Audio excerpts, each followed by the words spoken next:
Alright guys, what is up? We are back with Echo. We're live. Say hi to the chat. Say hi to the chat, yo. Hey, you should play Scratch and Melody someday. I would love to play that. That game seems so fucking fun. Yeah, we're back in Echo, and we're gonna continue this shit. We're gonna continue from our last save, which was this, I believe so. Yeah. Alright, chat. Let's continue. Damn, you kept in shape. Well, better shape. A smirk rubbing my shoulder. Swimming every day helps. Leah rubs my shoulder, grinning. You look good. You always say that. And I always mean it. Well, thanks. I've gotten to the point where I've just stopped pretending that there isn't at least something still there between us. And I think I've stopped pretending that nothing's gonna happen on this trip eventually. I need to see Crackhead Kitty again. What really worries me is what will happen after. Leo, meanwhile, he slides his hand over my stomach. Not that I care if you gain any weight. That happens, but I like you this way. Yeah, it happens. I only hesitate for a moment. Slap my own hand under his shirt, and Leo makes a soft gasping noise as I press it up against his stomach. His ears fall back though, he keeps a grin on his face. Being a wolf makes it harder, you know? I believe you. As if to try to convince me he hasn't really gained weight, he flexes his abs, flattening the soft fur on his stomach against my palm. Steel wrapped in velvet. But you know, I'm into that. I got the urge to just yeah, but I don't want to make that obvious that I'm aroused. You might feeling some. Okay, you're making me feel a bit fat. I giggled before I slapped my hand off into his torso. Oh, he just takes off his entire shirt. That better? Dude just gives a breathly laughing exhale as he let me feel him. Clint's get your crackhead ass here now, right now. He slides closer, resting both of his hands on my waist. Feel his peck with my hands as a thumb. Yeah, shut it. This place does things to his chase. Remember our first kiss? Isn't this the exact spot? Was it really 6 years ago already? I sigh and then slide both my hands under his shirt and wrap them around his waist, burying my face in his chest. Leo hugs back to this. Hey, can we just enjoy the moment? Leo giggles. I am. I look up at him and not sure if I just run into. Oh! It's a small peck, but then Leo puts his hand behind my head, pushing me deeper into the. Oh shit. He opens his muzzle, clamp around mine, and warm. I'm still for a moment, as so is he, waiting for me to respond. When I do, I swirl my paws around his back, me kissing back. Aw. You should really get sensor ready in case some sexual shit happens. Yeah, I already have it on hotkey. I have it on a hotkey. Have it on a hotkey, chat. You guys don't understand. If something, ooh. Soft cracks him. Right makes me jerk my head from the kiss to look over. Oh shit, Cuds. Hi, Cuds. Leo coughs in surprise, playing back as well as wiping his muscle. Oh, Cuz, what's up? The raccoon's expression is hard to read, as usual, but I see the corner of his muzzle quirk up after a while. Not much. What's up with you? Oh, you know, stuff. Leo laughs and finally Cud smiles. Hey, Cuds. I speak up feeling awkward, staying silent after Cuz caught us after that. He nods in my direction. Jace, so what are you guys really doing out here? Seems kind of like a dumpy place to be doing that. I blush, but then turn to point out my camera bag sitting inside the open car. I was filming for my project. This place is important to Echo's history. I see. Husband. Who? Leo or Cuz? Leo or Cuz?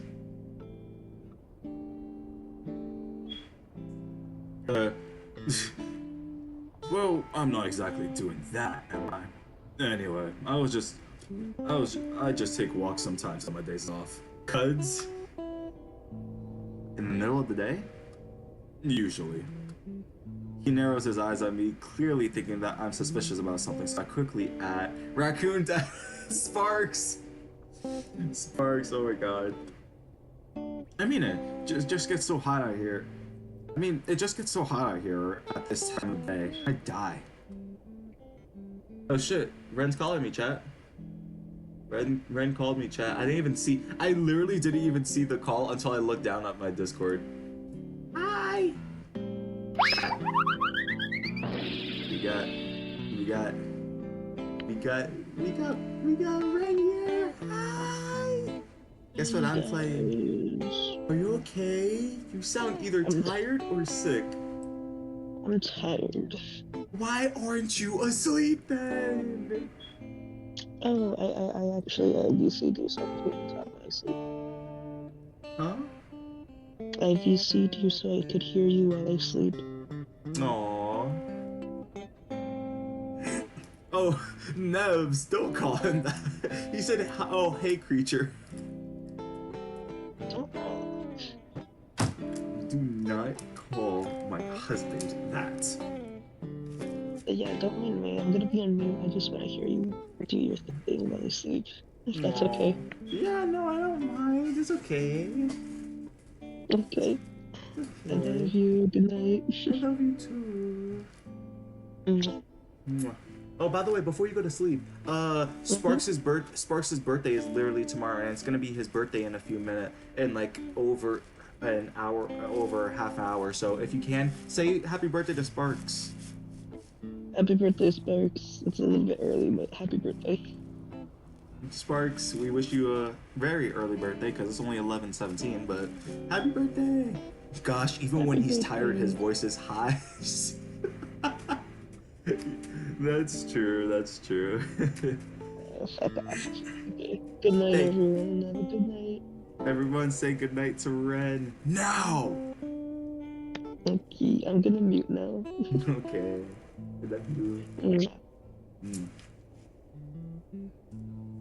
Alright, chat.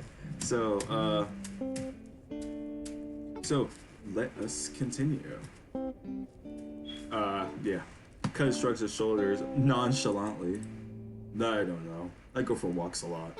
That's what I was doing last night when I found you two. Hey, thanks for stepping in last night. That could have ended badly. Cud shrugs again. It would have. Had to do something, didn't I? Well, we appreciate it. Leo wraps an arm around me and hugs. So, how was he when he came to? Pissed, obviously. He always is. But he did some things last night. You should stay away from him for a while. Cud's normally placid face shows some concern for the first time. What? Did you say he was gonna kill me? Leo says it lightly, like it's not a big deal. Among other things. His eyes flickered to me. I give a start. What? Whoa, wait. Did you say some shit about Chase? Leo's hackles rise, and I can see him starting to bare his teeth. Again, he was on something last night. You might not even remember it, but I'm just warning you to be careful around him from now on. Cuds looks back at Leo. Don't provoke him. I wouldn't if he wasn't such a fucking asshat. Just ignore him. I swear to God, if he talked about doing shit to Chase. His grip tightens even more. Hey, I'll be gone in a few days. Don't worry about me. I am worried about you. I'm just getting really tired of that meth skeleton messing with everything I do. And if he fucking tries something with you, Leo. The air is tense and I can feel Leo growling deep in his throat. When I imagine Cuz as a human looking like okay, Sparks, okay. By the way, chat, I'm looking at Ren's profile picture. I need to get a Christmas profile picture and match with him. I need to get something like that. Anyone up to make me a Christmas profile picture? If so, say now. I'm playing, chat. I'm playing. I will. I will. Huh? I will. I'll make you one. Okay. Dude. So what part are you on in Echo anyway? I can share my screen to show you. Okay. Fucking Discord. There we go. I'm on this part.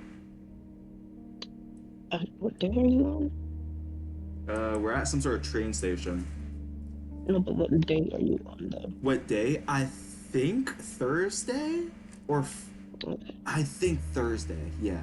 I think so. So you're gonna experience the Thursday soon. Okay. Oh god. This game ends on what, Sunday? I think so. You actually might need me here if you finish through the whole thing tonight.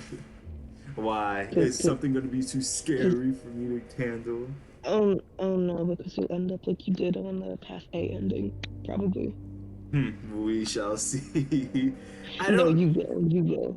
I need to see because Dave's death hit me hard because Dave is someone who I relate myself to so much.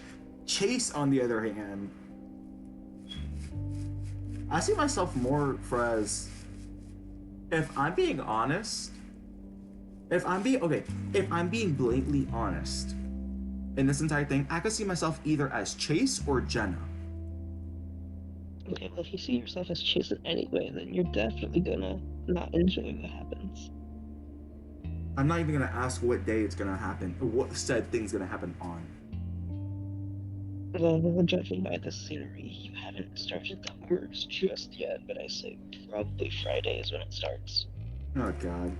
Leo, stop talking shit, talking bad about Crackhead Kitty. Sparks is obsessed with, whatever the Crackhead Kitty's name is. Clint? Clint, yeah. Oh god. Of course he is, why wouldn't he be? Yeah. Alright. Talking about having a red flag.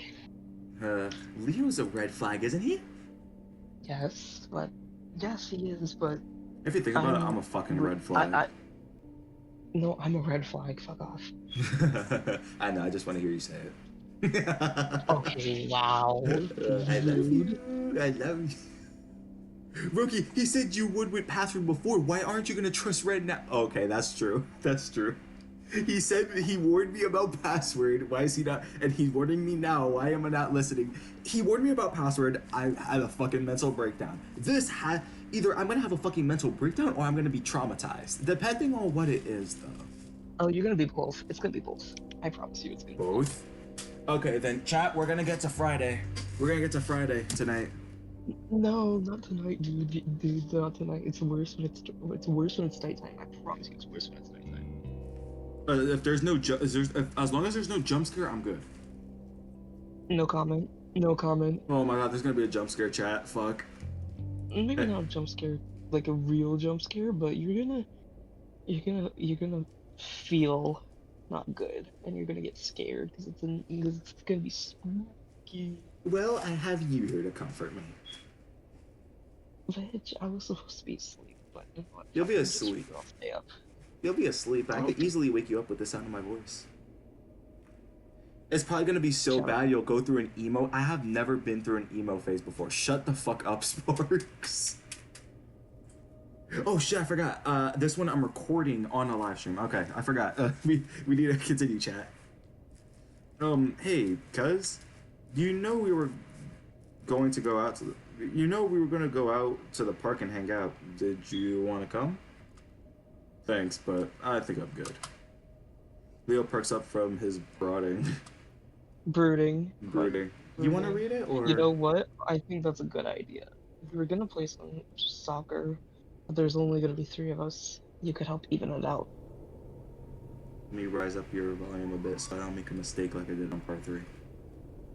And then you just start making the live chat's ears go boom. No. Heads thinks, well, I suppose I could use a workout. You're just like TJ. I think you guys will get along great. I don't I don't really see TJ and Cuz getting along just because their fitness uh Conscious, conscious. conscious, Thank you. conscious, Conscious. conscious, Conscious. conscious, They're conscious. practically night and day. Well, we're heading out right now. You gonna come? Cuz hesitates for a second longer before he nods his head and a quick jerk. Alright, He's yeah. twerking Why it. not? He's twerking it, guys. He's twerking I'm it. straight up dorking it here. Now with that, I I mean, I gather am. up I my mean, what? equipment. What? I'm sorry. Nothing. Nothing. Now with that, I gather my equipment and we head back to Leo's house. It's not surprising that Echo hardly had an inch of flat grass in the entire town. Leo says they're planning to lay down sod next to the lake when the area is further developed. But as of right now, we have to settle for the park near Payton. Not Ren helping Roki read. Stop! Stop! Oh, this is a common thing. This is a very common thing. It is a very common thing. My dyslexia. My dyslexia. Bro is so dyslexic he can't even say the damn thing he has. It's Shut up, crazy. Sparks is more dyslexic. Guys, he's so dyslexic that even his dyslexia, like, fucks Even him. my Like, he can't even dyslexia say is fucking dyslexia. with me. No, I don't need to fuck with dyslexia. I need. I'm not gonna say this on chat. I'm not gonna say this on stream. No, don't be shy. Don't be shy. Say it on stream. Uh, it's a it's a plain stretch of grass usually used for soccer games. And in fact, I can remember when I was a part of that same organization back when my stubby legs didn't matter as much. Of Oh, course, that's after funny. That's funny. That's funny. dicks like okay, Sparks, get out, get out. Play the get out sound thing. Oh yes, bet. Say less. Yeah. Say less. Not the one where it's cut, like the full on get out. Okay, bet. I got you. I got you.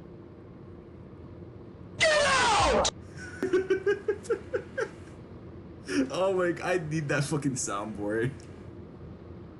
That's what you said, though. You guys, oh my god, it's that and the tail scream that gets me. The fucking Slendy Tubbies scream. I love the fucking Slender Tubbies scream. I can't play Slender Tubbies and take that. I can't play Slender Tubbies for two reasons. One, because I don't have it downloaded, and two, I can't take it seriously with that screen. Insufficient disk space. Insufficient disk space. Insufficient disk space. Actually, I uninstalled SFM because I wanted to get into Blender, but so that cleared up a ton of space on my computer, like 15 gigabytes. I thought you should have uninstalled SF shit. Stop. Anywho, of course, after a few years, Yeah, it I'm became gonna pee clear on that him. stop. Of course, after a few years, it became clear that being an otter, I wasn't built for the sport. That's when I took up swimming, of course. But then I realized that I wasn't really great at that either. Damn course, bitch, damn bitch, it's like that one bisexual meme, like get, when are you gonna get a girlfriend or boyfriend? And it's like, I know I'm saying, like, that one meme. I Like think I'm I know which one. bad at bullshit. I Like, think I know which damn one you're talking bitch. about. How can you be bad at the one thing you were made for? Like, Yeah, how can you be you're bad at so the one physical. thing you were made for? Of course, I could go out swimming. I could go out swim any non-aquatic, but when it came to the other otters, I was pretty much bottom of the barrel. As we drive, TJ sighs next to Bro me. was not the favorite Otter Pop flavor. I look over at him, and he's got his elbow against the armrest, staring out the window as we pull up to the empty parking lot. Everything right? TJ's ears perk, and he looks over at me, clearly forcing a smile. I'm a fucking faggot. I mean, like, of course. You don't seem that way. What's up? I lean closer to him. Leo is talking to Cuz in the front, so we have some amount of privacy. TJ looks down at his lap for a moment and then just shrugs. Hmm? I pissed my pants and it's really wet, Chase. Oh god. Stop. I think it's pretty obvious, Chase. This whole trip has been pretty bad. And also, I pissed myself, and it's really wet out What? there. Don't change your pants. No, I'm memeing. Ugh, you're too. No, go change your pants.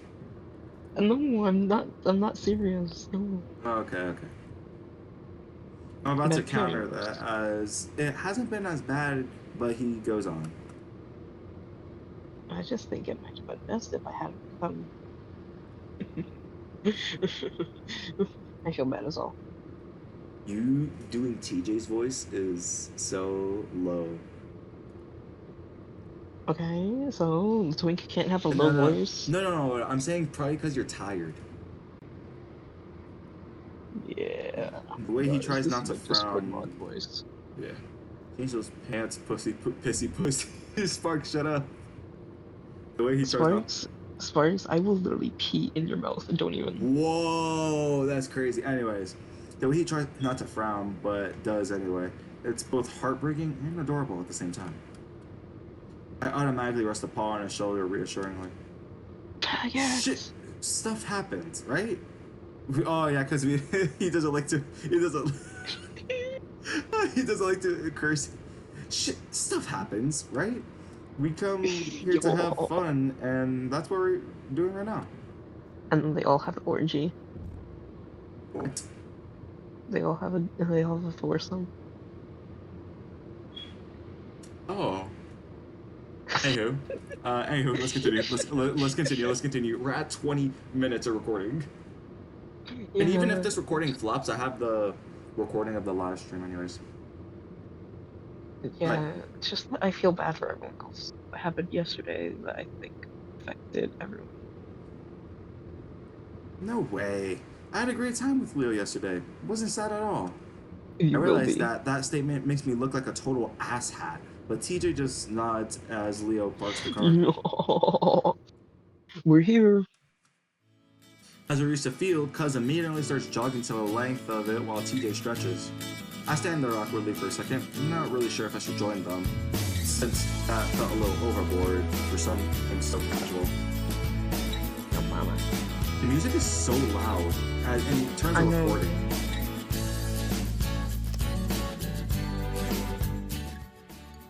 That's much better. No, down. Good enough. Alright. At least I hope it's casual. That's me when you get sex. Segax. Yeah, I'm just really dyslexic like someone else here. Shut up. Okay. Leo rests the soccer ball against his hip as he joins me. You're so eager, huh? Okay, eager to fuck. Apparently. Well, it's not a bad idea. Don't want to pull anything. Pulls his tail cutely. I'm gonna pull your fucking tail cutely. Don't touch my tail. Don't touch my tail. Your tail is probably like way more bigger than mine. You're a husky, I'm a hyena. Leo's tail is pretty big. So what you're saying is that I'm bigger, huh? Stop. Stop, not on live. What do you mean not on live? So me and Leo do a few awkward stretches before the other two join us in the middle of the field. So, time to pick teams. There's only 4 of us. Shouldn't be too hard. You wanna pick Dick? Cuz looks between us before his eyes settle on me. Chase.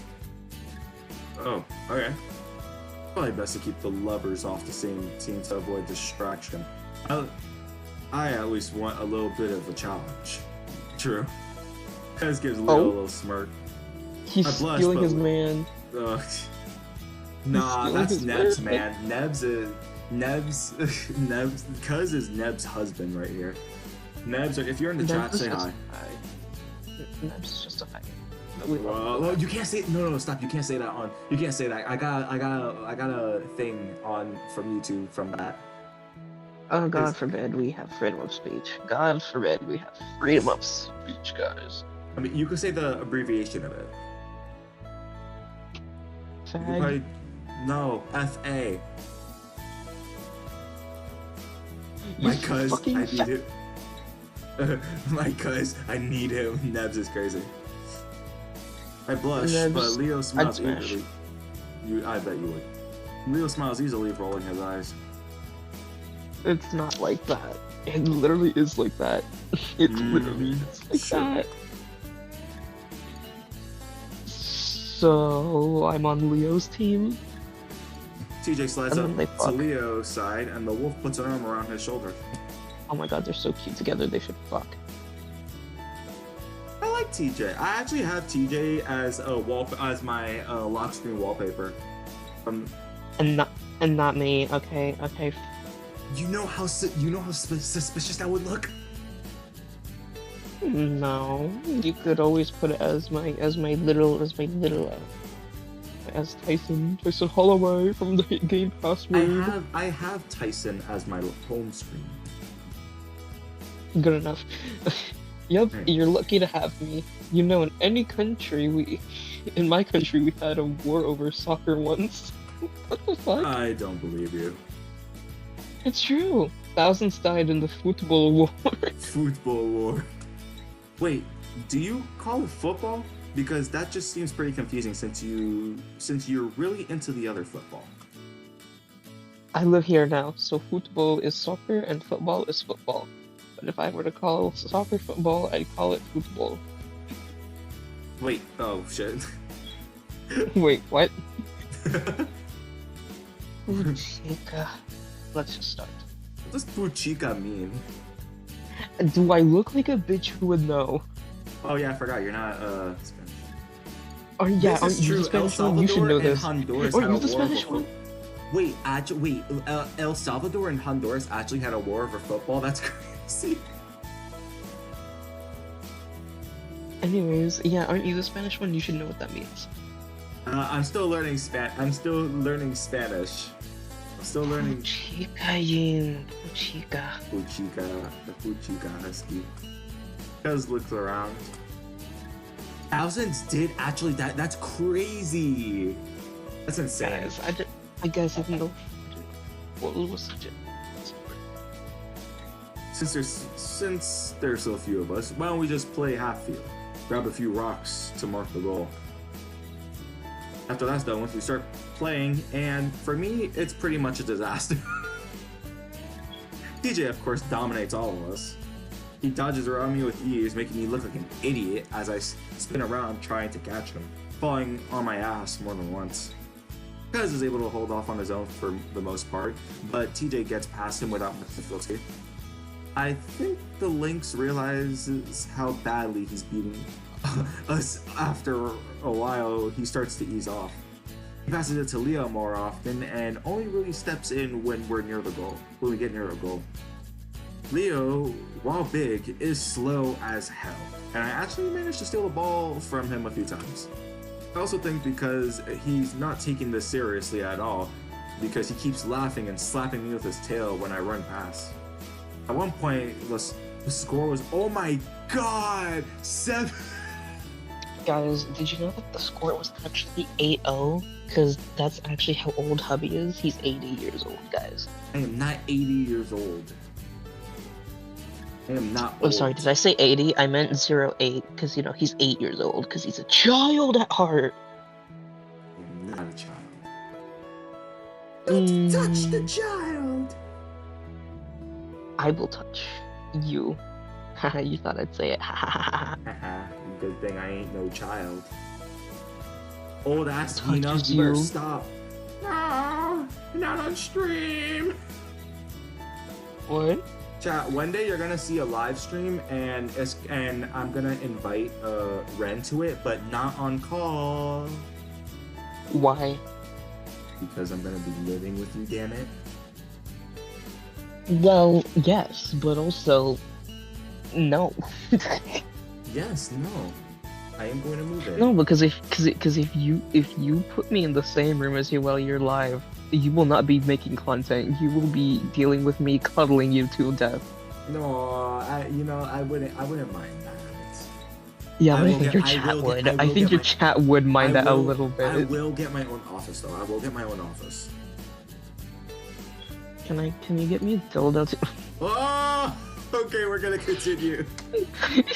At one point, with the score at like 7-0, I managed to get near the goal. TJ jogs in as I kick the ball clumsily, and it's so clear that he misses on purpose that everyone busts out laughing as it rolls into the net. TJ frowns. I'm sorry, I'm just like baffled by the fact that he missed on purpose. What? That was a great kick, Chase. Y'all would be too busy yucking to make Sparks. I mean, they're not wrong. They aren't wrong. Oh, well, we're not gonna say that shit on live. Guys, I'm actually gonna fuck him right in the ass. Whoa, like he's gonna kick Bro. my ass, chat. He's gonna kick my ass because he could totally beat me in a fight. Yeah, I probably actually could. I probably could actually. No, you cannot. You are. Ooh, you're about to make me. Oh no, go on. What were you about to say, huh? What were you gonna say? Who's gonna win? The dude who's 6 feet or the dude who's. I am not going to Okay. leak your height. Okay, buddy. Okay, but just because I'm shorter than you, that means I get to kick you in the nuts. Yeah, but that means I could just flop on you and you'll die. Not die actually, but like die of embarrassment. No, but then I'll moan. So like, Oh, okay, yeah, no. Okay, guys, we're gonna continue. We're actually gonna continue. I lean over, resting my hand on my Aw. knees as I gasp for breath. If you're gonna let me score, you have to make it look more convincing than that, man. Also, I'm not 5. I can handle getting my ass kicked. Aw. After a while, we switch up teams with TJ on my side and Cuz and Leo together. It's a oh my bit god, more Kutsu and Leo fucked. Did you know that? Did you know that they had Stop. sex? He lost in November. Now make him turn the ocean. I did make him lose. And I did make him They lose. did. That is the fattest lie you've ever said. Holy shit. No, it is not. You just don't want to admit it on live. And yeah, you know what? That's okay. That's okay. Yeah, it should be okay. Anywho, But you know what isn't okay? what? That those hot lips are on my hot mouth. Come here, baby. Come here, baby Come here, girl. Let me kiss you on. Okay. I'm gonna give you that yes king treatment. You cannot use my own words against me. I just did. Okay. Now, before the chat asks what, I'm going to just continue. Let's actually continue because we're at a half hour and we barely made any progress. After about half an hour, we call it quits and we head back to the parking lot where Leo throws us water bottles. They better No, not he be throws it fucking at you. at me. I wipe my face as I sit on the parking block. Even though it's early evening weather, it's still way too damn hot. Leo and TJ are already up again. TJ showering him some of the Showering. Wait, guys, I need to get a curse for soundboard. I need to get a soundboard for this. I thought it was, like showering him with praise or something, because that's something that showing him some of the moves he had so viciously used on him. Father, when can I leave to be on my own? No, stop. I know for a damn fact he lost. Sparks, shut the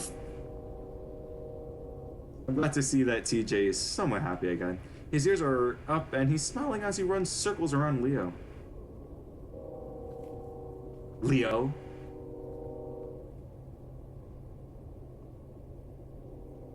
Excuse me, where? Sorry, I'm eating chili. Without me? I love chili. Okay. Anyways, have fun with that while I eat my food and be a fat fuck. Hell yeah. Guys, stuff your face, be a fat fuck. And yeah, that's my message for today. When can I leave to be on my own? Guys, I'm actually gonna go now because I think it's getting late and my family's gonna be a bitch if I keep talking. Aw, can you at least stay on call? No. Mute. No, because then I'm gonna want to talk, and then they're gonna be like, "Oh my God, you're too loud. We have neighbors." Fine. I love you, hubby. I love you too. Mwah. Mwah. And chat, you can go fuck yourselves, Well, but he in a doesn't good mean way. that, chat. But in a Yeah. good way, you know, Yeah. like make yourself feel good. Yeah, guys, fuck you, but in a good way. Okay, bye. Bye. Oh god, chat. Okay, we need to continue. Hey, how am I supposed to learn anything if you're just gonna use them on me? Just try to make me look dumb, eh? Sorry. Alright, first thing you need to do. Noticing Cuz standing there a few feet away, watching along with me. So I guess you've known Leo since you moved into Echo? Cuz looks over at me before leaning back against Leo's band. Yeah. He saw me move in, and I insisted on helping, so that's why I met him. Sounds like Leo. I'm also gonna head out since it's late. Ah, fine. Make sure you share it live to people. But have a good night, Nubs. Bye-bye. Make sure you share it live. Get Cliff in here or some shit. Cuz takes a swig from his water bottle. He's a good guy. Definitely. So you used to live here, right? In Payton? Unfortunately. I guess Leo told you. Yeah. I also remember Leo saying that some bad things happened in the city for the raccoon, so I wonder if I should press or not. Hey, sorry if it seems like I was making fun of your name a few days ago. It's a cool name, just different, you know? Cause smirks. No, I know, it's weird. You just caught me at a bad time is all. Spread my legs out, sighing as my knees pop. I'm not built for running around. Oh, yeah, you're built for swimming. Fires my eyebrows at his bluntness. It's not really a speciesist thing to say, but most people don't oftenly point out a species aptitude. So I guess I wonder why you moved to Echo. So I guess I wonder why you moved to Echo. Such a dump. Cuz is silent for a while. In the meantime, we watched Leo fall on his ass after TJ kicks the ball between his legs. People. Huh? People are the reason why I left Payton. Oh. Payton is technically a small city with just 7,000 people. Compared to Pueblo, that's nothing. The more people there are, the worse it is. It's the same anywhere. Ah, okay. Pez goes on. Sure, in Echo there's 100 shitty people. But in Payton, there's like 50,000 of them. Or for Echo. It sounded so dark at this point. How do you even respond? Something definitely happened here in Payton. I don't dare ask what it was. Luckily, I'm safe in awkward silence as Leo haphazardly kicks the ball in our direction and TJ comes running up to us. Damn it. Alright, I think that's enough for today. He jogs over, wiping his face. Man, I need a shower. You two getting along? When Cuz doesn't say anything, I pipe up. Yep. Muse style on Skibbity. Okay, Sparks, get out. Leo frowns, clearly sensing something wrong. Well, okay. Anyways, let's get out and get some ice cream. I've been craving it. I stand up slowly, knees popping again as we pile into the car. As you drive, TJ continues to stare out the window, but his ears are up and doesn't seem so depressed anymore. I lean over towards him. You feeling better?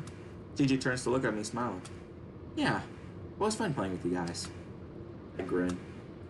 You're insanely good. He shakes his head. Not compared to the other guys at school. I'm not aggressive enough, but it's fun. Well, I'm glad you're feeling better. TJ nods. It's too bad we can't come back and do it again tomorrow. Why not? Not that I'm crazy about doing it again, but I'm not sure what would prevent it. He looks at me. Well, your project. I frown. I don't think... Hey, what flavor you guys want? Leo practically shouts back at us. I look around. We aren't even at the ice cream parlor yet. It doesn't seem to matter to TJ, though. Oh, cookie dough. It's been so long since I had it. Really? I didn't think you liked that flavor. And somehow Leo's able to keep the conversation up about ice cream and flavors all the way to the actual ice cream parlor.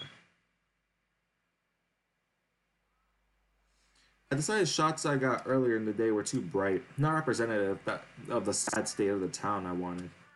The setting sun does a better job at capturing the desolate and bittersweet depression of it all. A metaphor for an end, in a way. At least that's how I hope it comes across.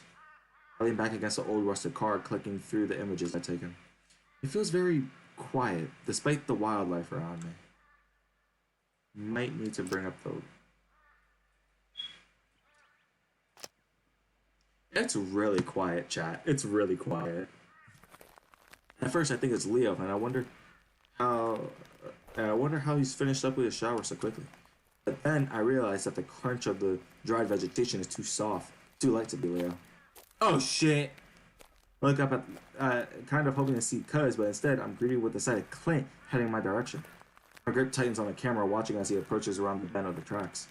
He doesn't see me at first. As he gets to the tracks, he hops onto one of the metal rails and balances there, walking along with his arms hyper. Does Drew and Echo just come here to take a walk? I think about walking around the train car out of his line of sight until he passes me. While I'm thinking of this, he loses his balance and stumbles off the rail. That's when he looks up. Of course, I'm the first thing he sees, and we both just sort of stand there watching each other. I don't know what to do. Cuz said Clint probably didn't remember anything last night, but I'm not willing to bet on it. Doesn't look like he's even sure who I am, though.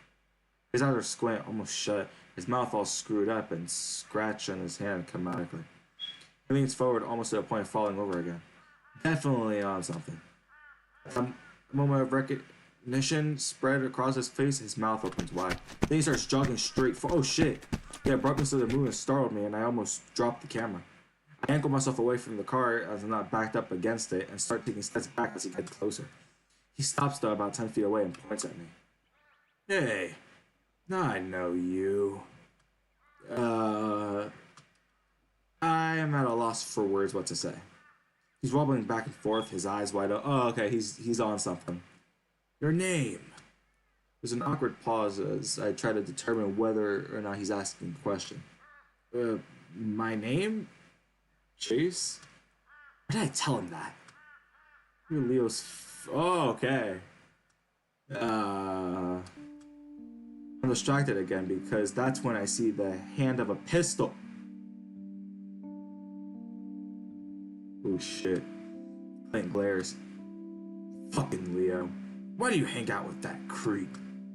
I'm looking around trying to decide the best way of escape in case he loses it. I mean, he's always saying shit to me. Always saying shit about my dad. He had a perfect fucking life and rubs it in my goddamn face.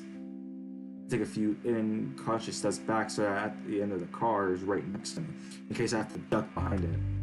I don't think Leo's life was that easy. It was pretty bad back in his country. Fucking Beaner coming here to make my fucking life even worse. Couldn't go home and be happy. Couldn't go outside and be happy. I can't be happy anywhere. He sneers at me. And you fuck him, don't you? Oh shit.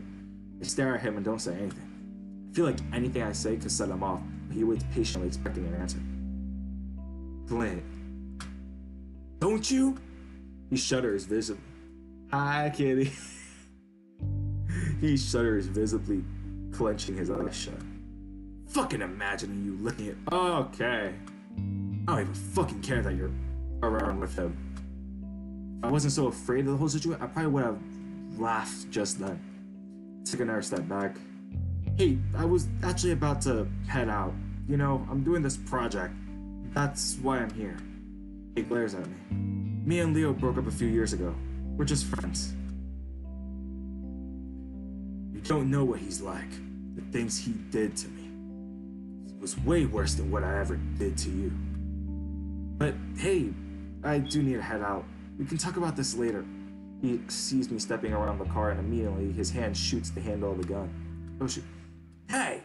I freeze watching his hand, preparing to throw myself onto the ground if he pulled it out. At the same time, I'm praying that he'll shoot his dick off as he does. He glares at me. What the hell are you even doing out here anyway? With a shaking hand, I point the camera around my neck. I told you, I'm doing a project. I try to smile as I hold it up. Just about, Echo? What the fuck is there to say about it? His hand looses on the pistol and I manage to steady my voice enough to actually speak. What? Beaner is the... Okay. Beaner is the... Oh! Oh no! Oh! I didn't know that's what that word meant. Oh no! Chat! Chat, I didn't know. I didn't know. Chat, I didn't know. I didn't know. I didn't know that meant the N-word. Whoops, I am so sorry, chat. Oh, but for Hispanics, okay. A lot of Hispanics are gonna be on me about this. I'm Hispanic. Fuck, how do I not know this? I didn't know, chat. You guys have to bear with me. I didn't know. I swear I didn't know. Oh, okay. Well, there's history to it. You know, there's history to everything. I'm just trying to figure it out. He looks around, seemingly to forget about his gun. Oh, like this railroad. Yeah, like this railroad. You're Hispanic, so you're all good. Okay. Clint's eyes are vacant as he stares to the ground, and I think about making a run for it again. Oh! I jump as he snaps his head up. My dad once told me he knew a guy that got killed here back in the 50s. Oh? Despite the fact that there's a crazy meth head in front of me with a gun, I still find myself becoming interested. Yeah, like some guy was trying to hop on one like way back, and that's how people would get around. So this guy tried hopping on this train here when it was leaving the station, but he missed jumping on it. Clint sits down on dry and dusty weeds and spreads his legs out over the rails. And he falls down like this, and it runs over his legs. Clint brings both hands down in a chopping motion over his thigh. You didn't know? I didn't know. No, I didn't know. I don't like, believe it or not, I don't like to curse, chat. But I do. And I didn't know. I'm Hispanic, obviously. Yes, I'm Puerto Rican. But I didn't know. I didn't know. I swear on my... Ooh, I swear on Sparks. I swear on Sparks' life that I swear on Sparks' life that I did not know. Clint bring... Okay. Blood goes everywhere, and yeah, he's dead, right? He looks up at me, and I realize he's actually waiting for an answer. I guess his questions are never rhetorical. I'd assume so, right? Wrong. They found him a few hours later, and somehow the fucker is still alive. Oh.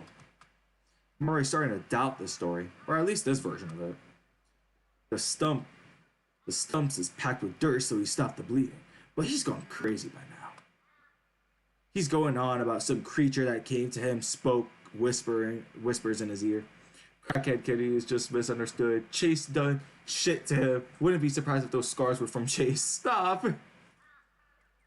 Well, at the very least, I could just stick this story somewhere slow on the project to keep things somewhat interesting. One of those local urban legend type stuff. But then he goes to the hospital, and they think he's gonna live, but then he jumps out the fucking window and... Oh! Clint stands up and brushes himself off. My dad used to tell me that story a lot. Not like I wanted to hear it. He liked telling me things I didn't want to hear. Ah, I don't quite know what to say to that. I wanted to keep on his good side, so I make a show of pulling a notebook out of my bag. Well, thanks, Clint. That actually helps me out a lot. Clint is still on the phone as well, staring among the trees in the distance. It's weird that you needed to hear that story, because It's weird that you needed to hear that story, because I come here because of it. For closure or something? Because of that guy. Sometimes I think I see him when I'm high. And I hear things too. It's scary. I don't do it anyways. Anyway, because it's different in this town. Everything's always the same. You can make a change if you want. At that point, he starts walking again, off the tracks and towards the group of trees. I decide I don't follow him, instead hurry make my way towards Dr. Leah's house. Having a lot of time to calm down on my walk back. Leo was splayed out on the couch, picking through TV dinner on his lap. There you are. I warmed up for you, but it's probably cold by now. Why would you swear on my life? Oh, my birthday is wild. Oh shit! Wait, it's 11:59. It's about to be midnight, guys. It's about to be Sparks' birthday. Oh, my birthday is wild. SMH. Yeah, no, I don't swear on your life, Sparks. You know that. Leo watches me as I head into the kitchen, adjacent to the living room. Crackhead Kitty is nice. Yeah, I actually see like a slightly other side to him. Like, there's always a side to someone and what they do, but Clint, I sympathize for him, I think. I remember sitting on the stovetop and I make an effort not to wrinkle my nose at the sculpted rib meat covered in barbecue sauce. Chat, it's midnight. Everybody, it is Sparks' birthday. Sparks, happy birthday! Uh-oh, what happened to the chat? Sparks, happy birthday! It's Sparks' birthday, chat. Woo! It's 12 a.m. for me right now. Happy birthday, Sparks! Everybody, send your birthday wishes to Sparks right now. Make some fan art, make some birthday art for him, make some gifts for him. Show this dog love. Show him some love, chat. He needs love. Happy birthday, Sparks. Happy birthday, Sparks. We love ya. You know what? I'll even make an announcement in my server. Hold on.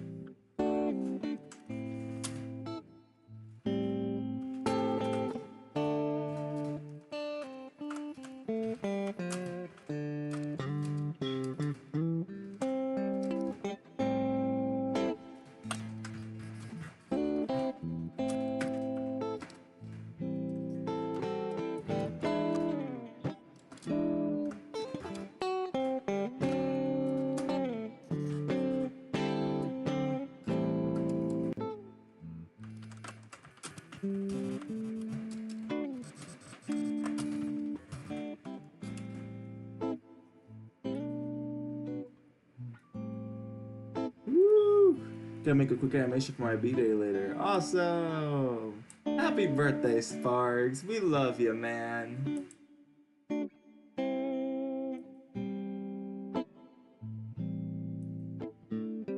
love you, Sparks.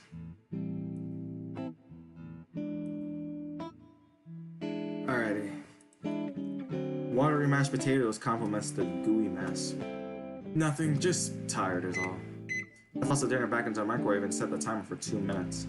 As it starts warming, I turn around to see Leo against the counter and face Leo in the living room. Hey, I was wondering something. Leo looks back up at me, ears falling back a little. It's about Clint. Leo's brows furrow. I mean, you guys are at each other's throats.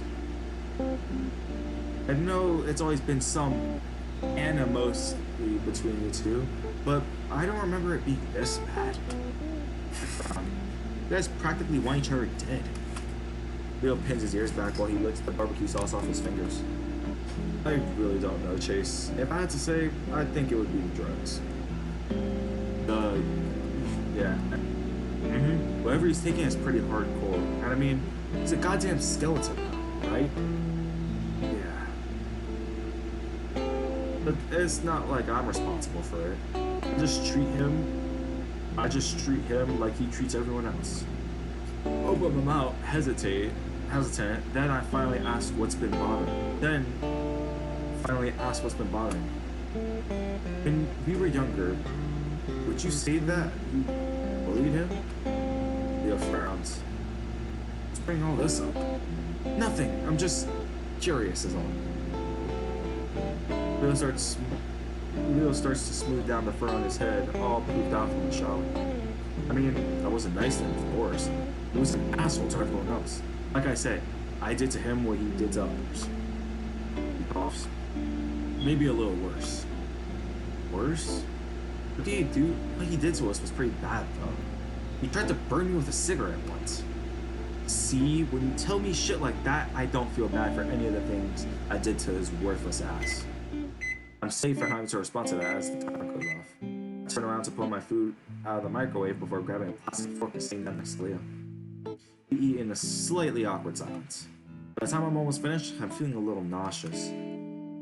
Not to be rude, but do you always eat this stuff? No? He looks up with his mouth full of mashed potatoes. This microwavable dinner stuff. He swallows loudly. Yeah, you don't like it? He lowers his ears again, looking embarrassed. It's fine. I mean, it's just sad. Sad? I look at him sheepishly. You little fucker. I better get some food. This is just.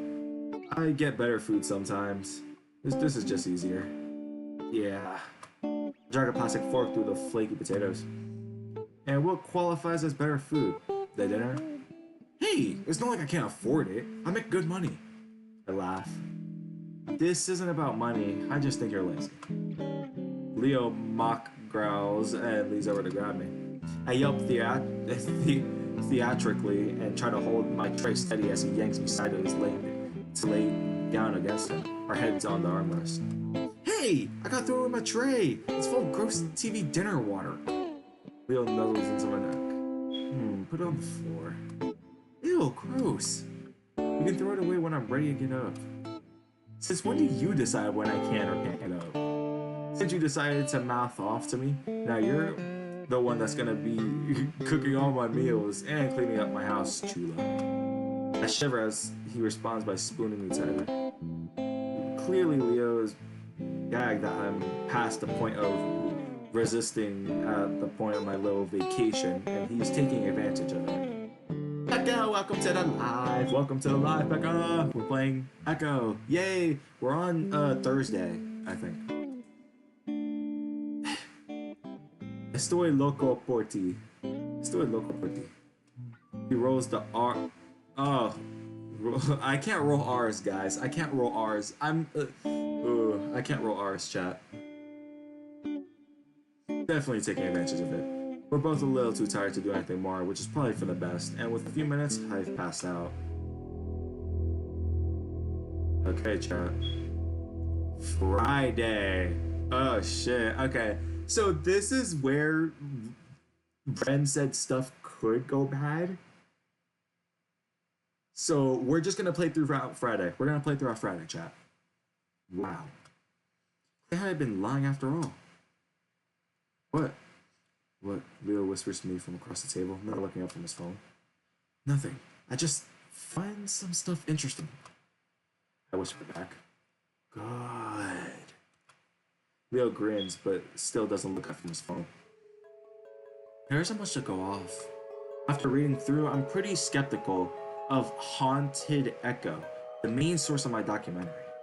At least it's a bit of information I just come across. Reference some newspaper articles from 1952.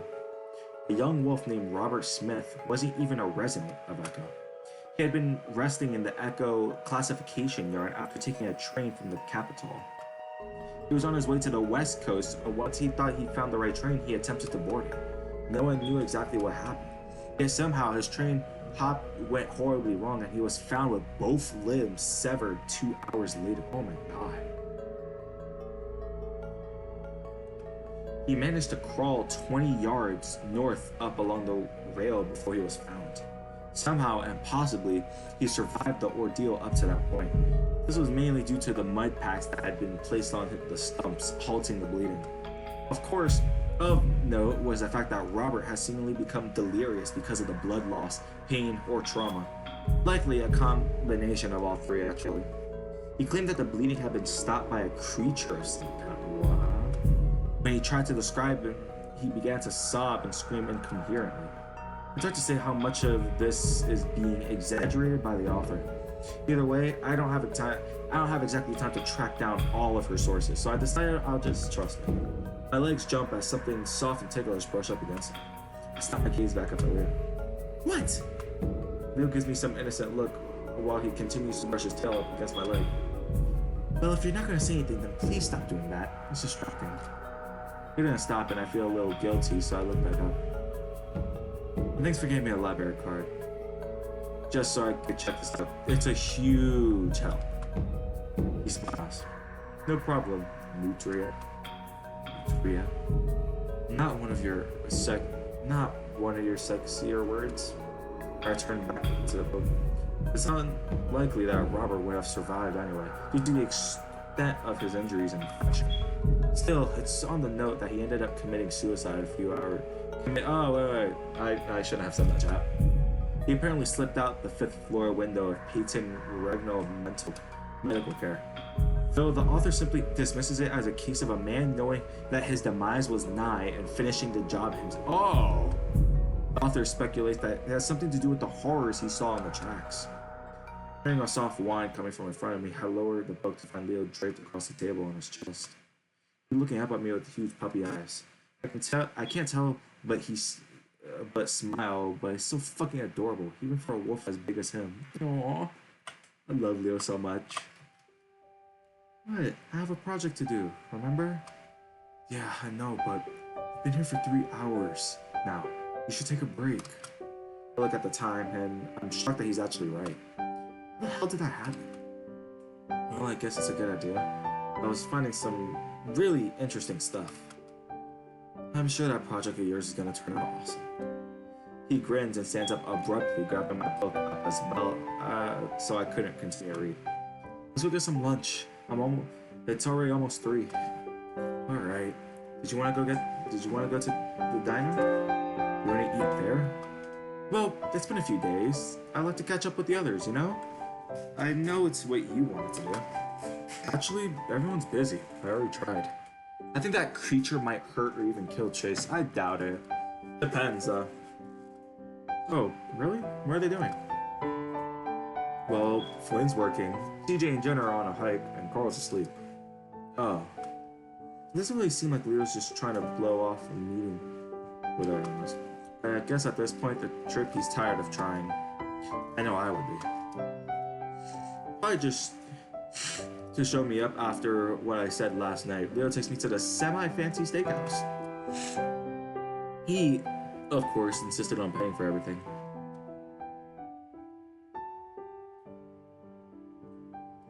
I'm not really sure when Leo became so concerned about how I preserved his income. I don't mind though. The meal is good, and I'm happy not to pay the $30 price tag. It does remind me of his job though, so I asked him about his schedule. He says that his parents gave him an entire week off, which surprises me.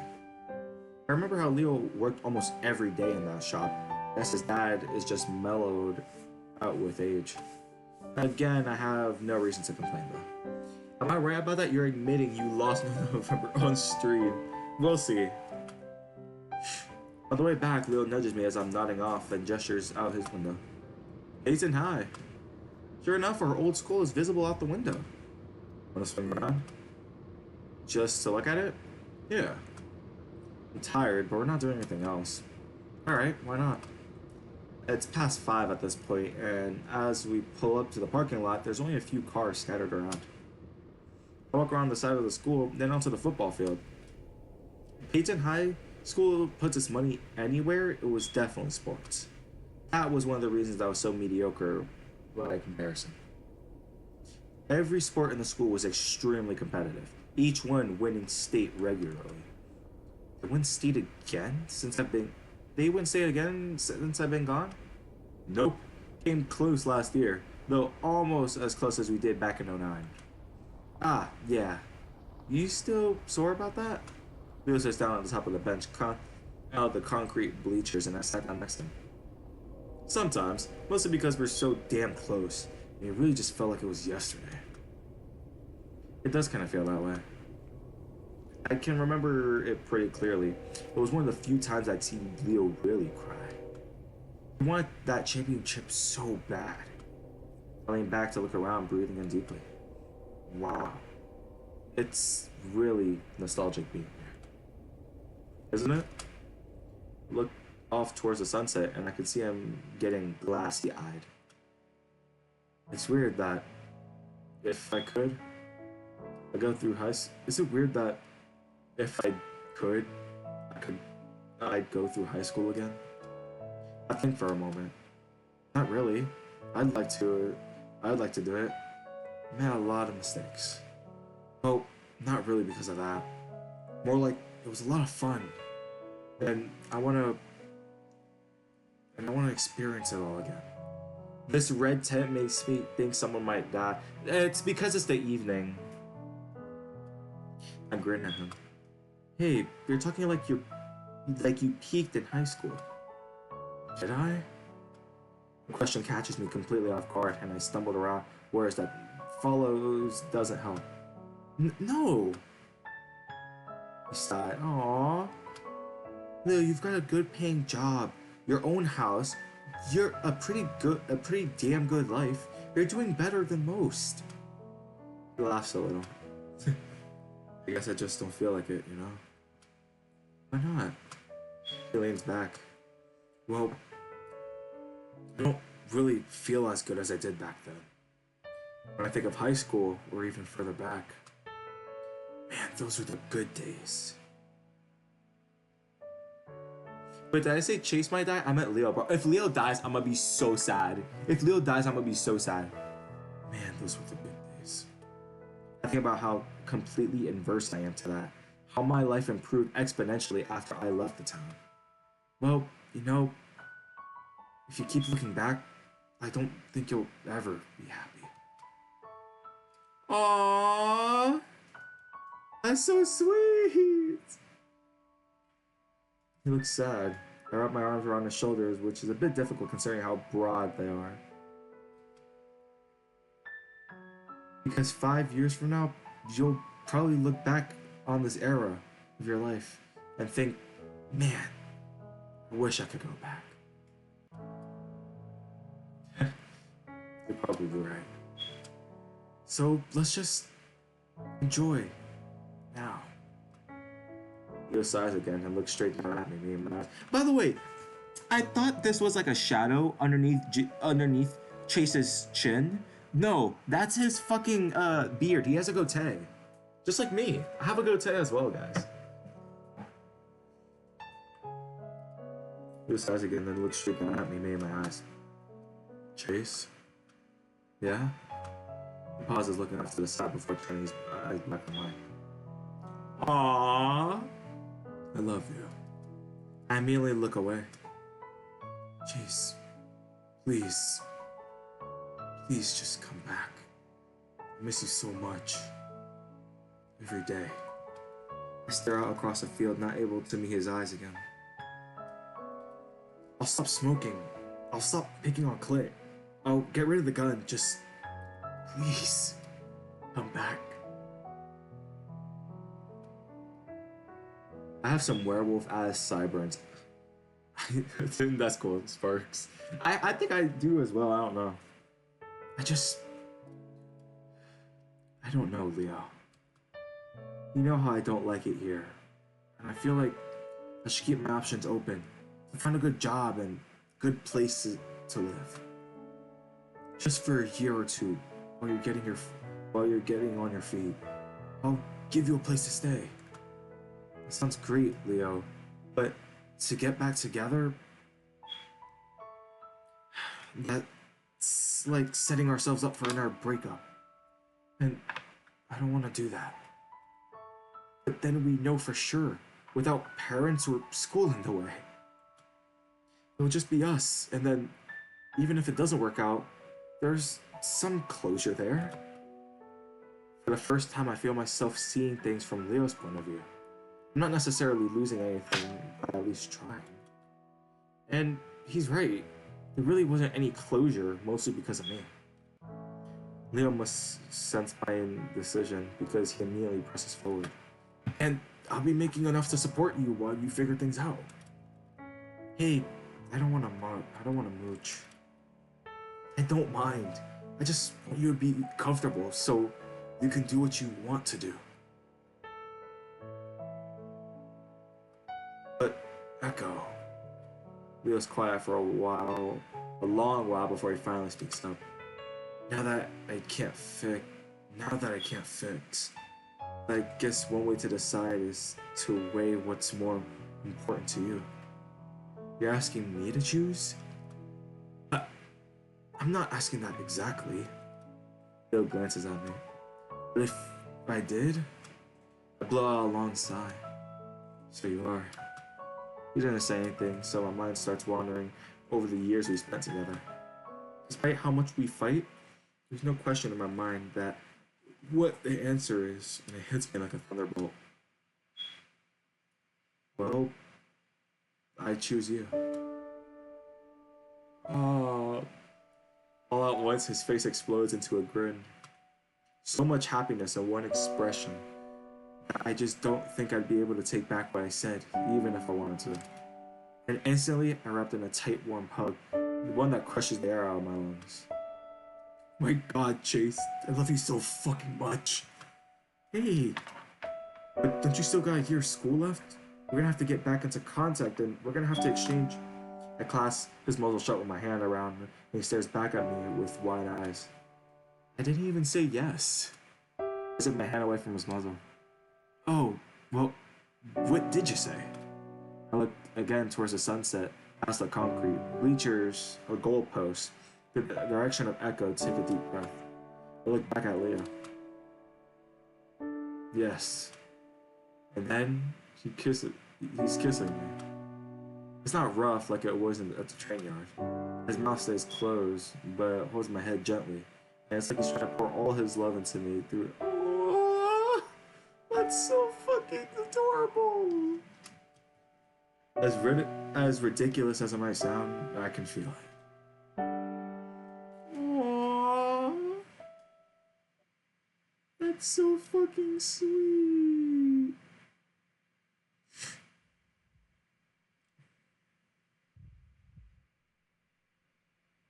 Something's happening. It went from that music to a heartbeat. Leo's heavy, soft body pressing me on the bed, looking and kissing up my neck. His hands slide up.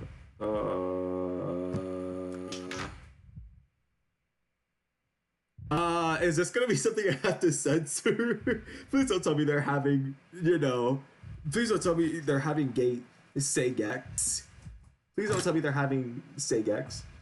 The bar says, oh, okay. Oh my God. Oh. Oh shit. I censored just in time, dude. Holy shit. Okay. Oh my God. Oh, chat. Oh my God. Okay.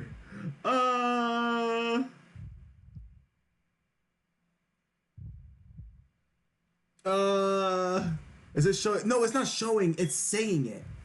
It's saying it, and I don't want it to say. Ooh.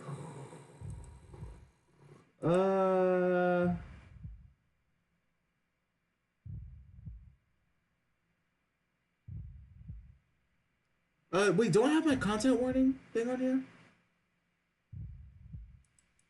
If you're back, I don't have my content warning. Oh, this was content warning. Is it showing? No, it's not showing it. I'll slide my own hands on back until we reach it. Okay. It's not showing it, chat. It's the fact that. Okay, alright, hold on.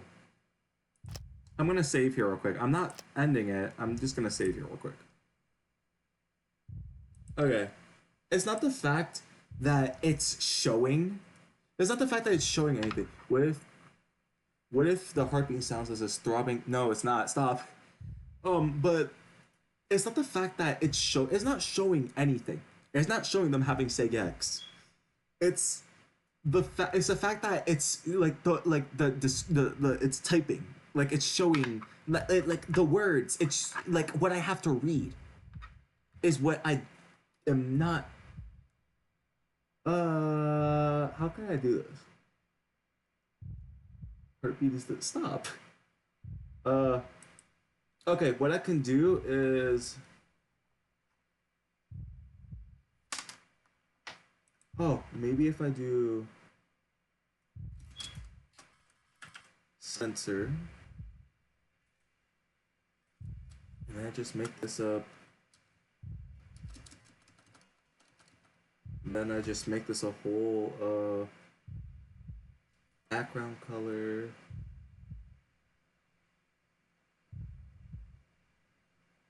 Background opacity. What if I just do this? Okay.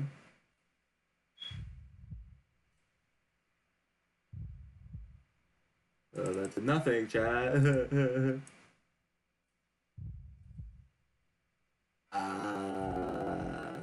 What do I do, chat?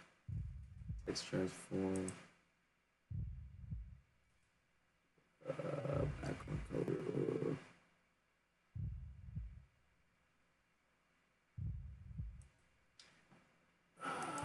I'm probably gonna have to put like an image or something so that it doesn't. This. Huh.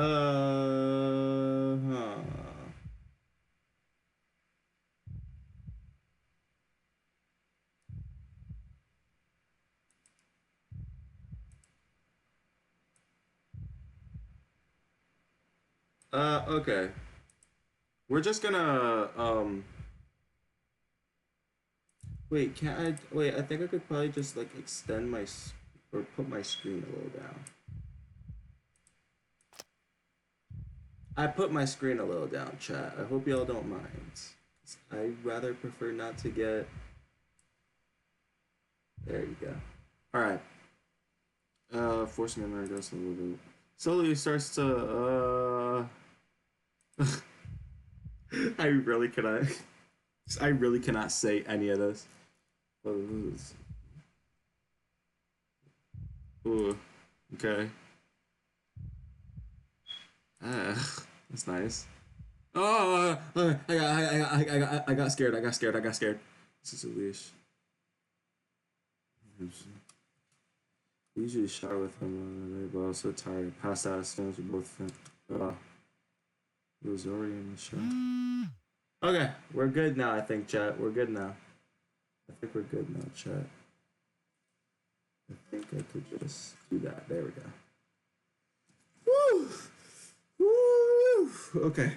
Woo! I'm about to dress out again when I hear Leo's phone buzz. He's been out all day, probably trying to coordinate a meeting with the others. It's already Friday, which is hard to believe. We had to get together again before we lost the chance. I look over at the screen, it's already lit up, so I sit and look. A message from Flynn. Yo, well, fuck you. Oh, shit.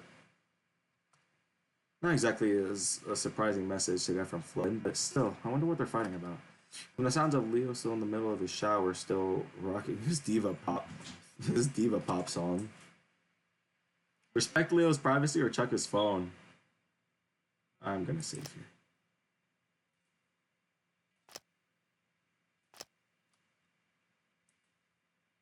I'm gonna check his phone, chat. I'm gonna check his phone.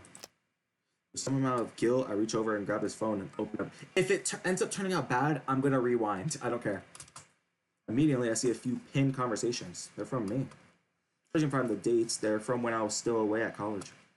There's also a few saved attachments, and I quickly swipe away the other to the more recent conversations. The latest from earlier this morning. It looks like it was with Flynn. Cheese has a project to do.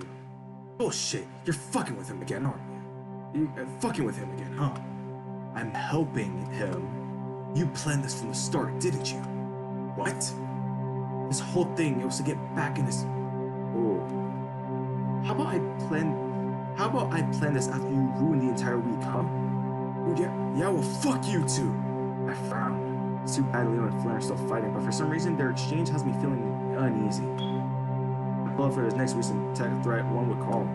Paul asked Leo when we were hanging out again yesterday night. Leo pokes some fun at him about sleeping in the crawl space. Then Leo tells him that he isn't sure and that he'll probably be too busy with my project to hang out. Leo never asked me. I feel my heart starting to pound. Today, Carl texted me again, asking how things were. Leo tells him that I wanted to go to the high school for Nostalgia's Day. I wanted to be alone for him. He said that 2 hours before we even got there, before he acted as if it was on a whim. Then Jenna asked if Leo was avoiding her, if she said something's wrong. Leo tells her everything's fine, but again, I'm too busy to hang out. And then his text to TJ. Hey, yesterday was so much fun. I know you said you were probably going to be busy, but I wanted to check. She's just still pretty sad about what happened one day. I think he's still in the. Oh, okay. Please tell him I'm sorry. He told me he was fine yesterday, but I guess I must have been faking it for my mistake. Yeah, he's still pretty broke. We'll figure it out. He was what? Was he lying on our name?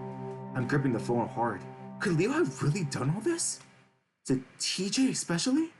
I sit there quietly listening to my wolf continue to sing. My stomach twists up as I realize I now have to confront him on this. I've let things slide before, but this is on a different level.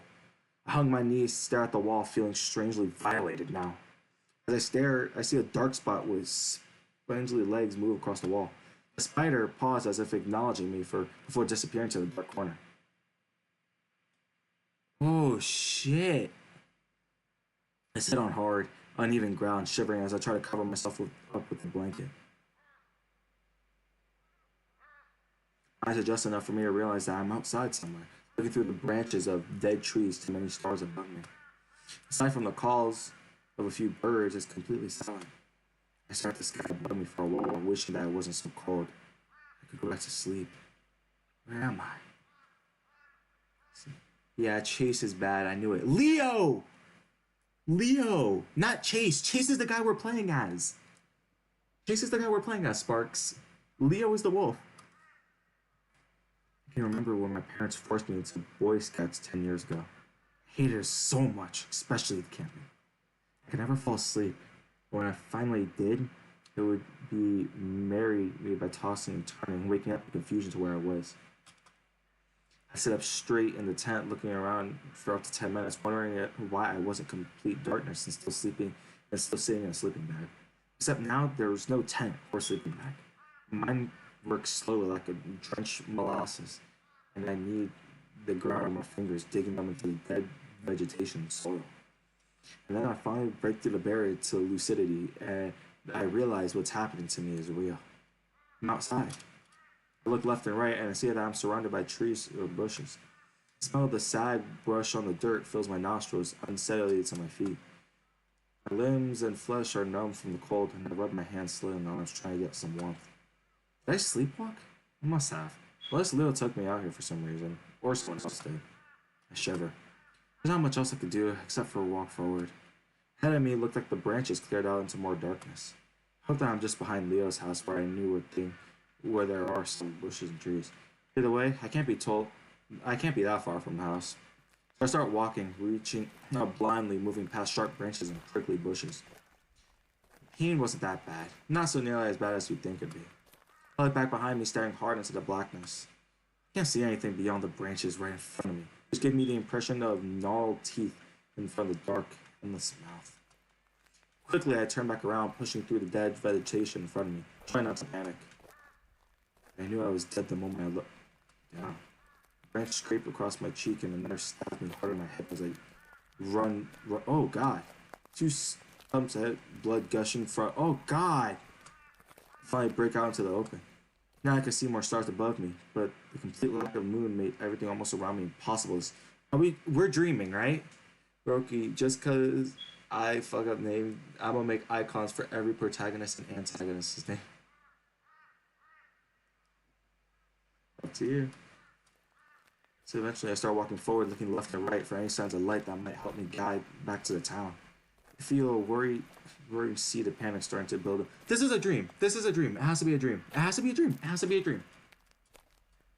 The last thing I need is me running through the night screaming my head off. Pretty soon I became aware of what looks like a large block in front of me. Again, I reached my hands out, walking slowly as I approached whatever it is that was in front of me. They pressed up against something rough, hard, and cold. Whatever it is, made up of some type of metal. It feels broken and rusted. So I assume it's old. Oh shit. YouTube is not. Thing is lagging, chat. Never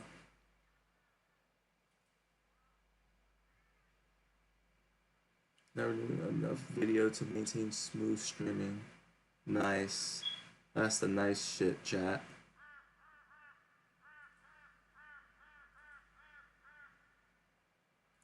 It's not receiving enough video. That's great.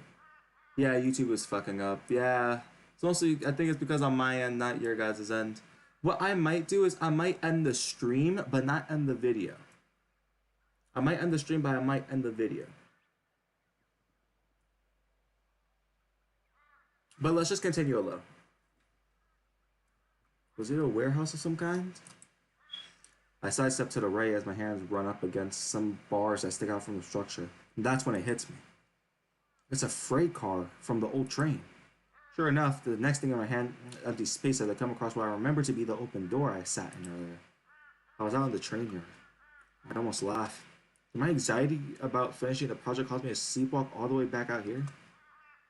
Yeah, nobody's up right now. How about I hop off and make an animation? Alrighty. Alrighty, if you're about to hop off, have a good night, Sparks. Listen to exactly where I am. Rest my hand on the edge of the car, breathing in the musty air inside. There's a hint of some sweet on top of it, and it crossed my mind that anything could have crawled inside and died. Quickly, I move away from the car.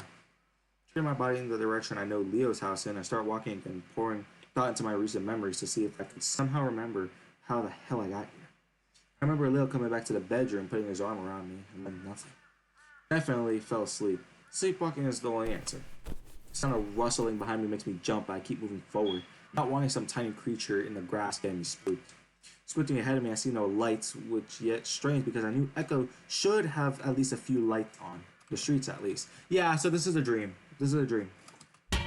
Loud metallic clang fills the air. Ooh. Hello? My voice is still scratchy from waking up and cough to clear it. Hello? So my voice actually startles me, but the response is silent. Did a bird hit it? Maybe I knocked something loose when I was feeling around? I'm definitely not going back to check that out though. So with a quickened pace, I start moving again. That's when I hear more shifting around the car. Something is rolling around inside. I stop walking again, still hold still, perking my ears, try to hold my breath, heart pounding. This time I don't call out, instead just listen. I swallow it so loud I almost jumped off the sound. But again, the sound stops completely. I wait a little while longer before I move again. This time a slight jog. Crazy thought enters my mind when I think maybe Leo and I really got drunk and maybe we both came out here and blacked out. And that Leo is in the train car right now, hung over and rolling around. It's in the middle of the night though this sound starts up again. It's louder this time and ends up with it cutting off for a split second before something heavy thuds the dead vegetation below. I stop again, but this time it's so that whatever it is doesn't hear me. Knowing that if I kept walking, heavy crunches in my footsteps will allow it for it to pinpoint me immediately. My throat is completely dry and new thoughts enter my mind. Could be Clint. I wouldn't be surprised at all if he comes out here to sleep in a train car. That would totally be something that he'd do. While it does ease my worries a bit, I'm not fully relaxed because I know the dumb fuck has a gun. I also know that he wouldn't hesitate to shoot at something if it startled him. So I crouched down a bit, waiting and listening. Now I'm pretty sure I could hear breathing. Ragged, wheezy breathing that definitely sounds like Clint. I got out some spit in my mouth so my tongue doesn't stick to the roof and take a small breath. Hey, Clint? I say gently, quietly, but I'm sure he can hear me. There's some more silence when I turn, but as I get a distant feeling that he's listening back, I try again. It's me, Chip! There's an explosion of energy that's oh shit, it's not a gunshot.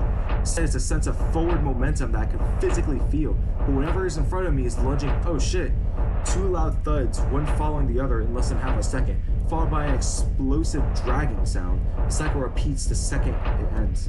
Whatever it is sounding desperate, almost manic, but I don't stick around to find out. Before I know it, my legs are carrying me through the clearing as fast as I can.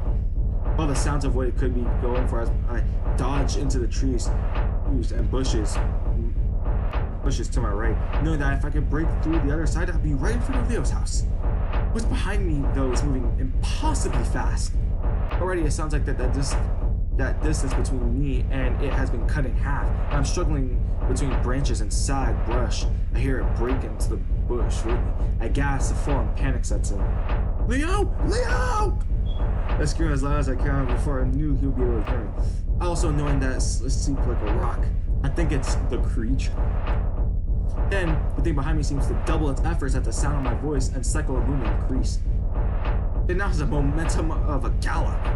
My breath started coming and panic, gasp, as I know I'm not gonna make it because it's only 3 feet behind me. As if a window opens up in the back of my mind, I see it. Two clawed hands outstretched towards me, a face that flashed past two for me to make out, but I managed to see a lipless mouth. And then it slammed the back head, crushes me into the ground against sharp branches and rocks. I gasp as the air crushed out of me, but before I can suck it back in, the hands wrap around my neck. I struggle to pull it, but it's like I'm an ant under a foot. I'm so thoroughly pinned I can't even budge an inch. There's a hissing behind the head. I feel dripping against the back of my neck.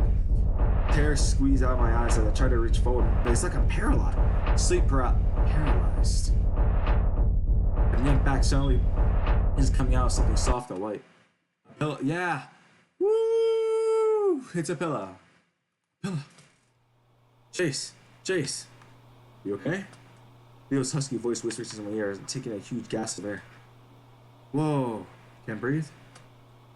I cough and gasp, my face wet in tears as I sit in the bed looking around. No, baby. It's okay. Leo draws me into a warm hug and I take it limply, my mind only now catching up. I cough a few more times. Sorry. Paralysis. Couldn't move. Leo rocks me a few times, making sluggish sounds. I remember you telling me something about that. I think I was here to pull you out of your pillow. I against the chest, realizing how dangerous it could have been if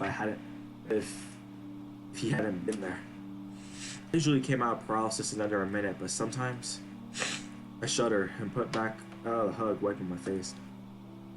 What'd you dream about? I try to think back to the dream. It's fleeing, Mama. If the creature is a snake, I'm fucking shooting Ro. What is chasing me? I can't remember. He rolls my shoulders and looks at my face. It's dark back. I see the white of his eye patch, giving him an almost ghostly appearance. You want to stay up? I can make you tea or something. The adrenaline is already leaving me to be replaced by fatigue. The offer sounds nice. Sure. Alright, want to come with me? I pause and I shake my head, wanting to collect myself for a moment.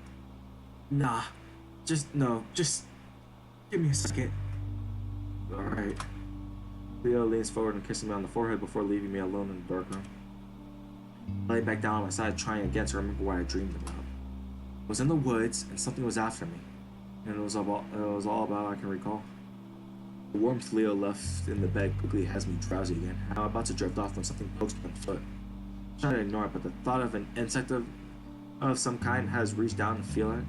It's hard and crackly. Whatever it is, I pull it up and find a dead leaf. Frowning, I pull back the sheets there, onto the fabric and fur of my feet. It's dirt and leaves. What?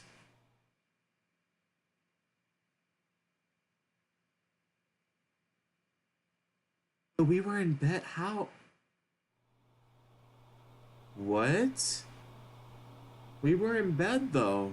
That. How is our feet covered in dirt and leaves when we were in bed? Leo wakes me up the next day, telling me he has to sell some stuff with his dad at the shop. I don't get much of a chance to ask why or for how long, but he's out the door yelling something about food being in the fridge. I immediately fall back asleep though, and when I open my eyes again, it's 2 hours later.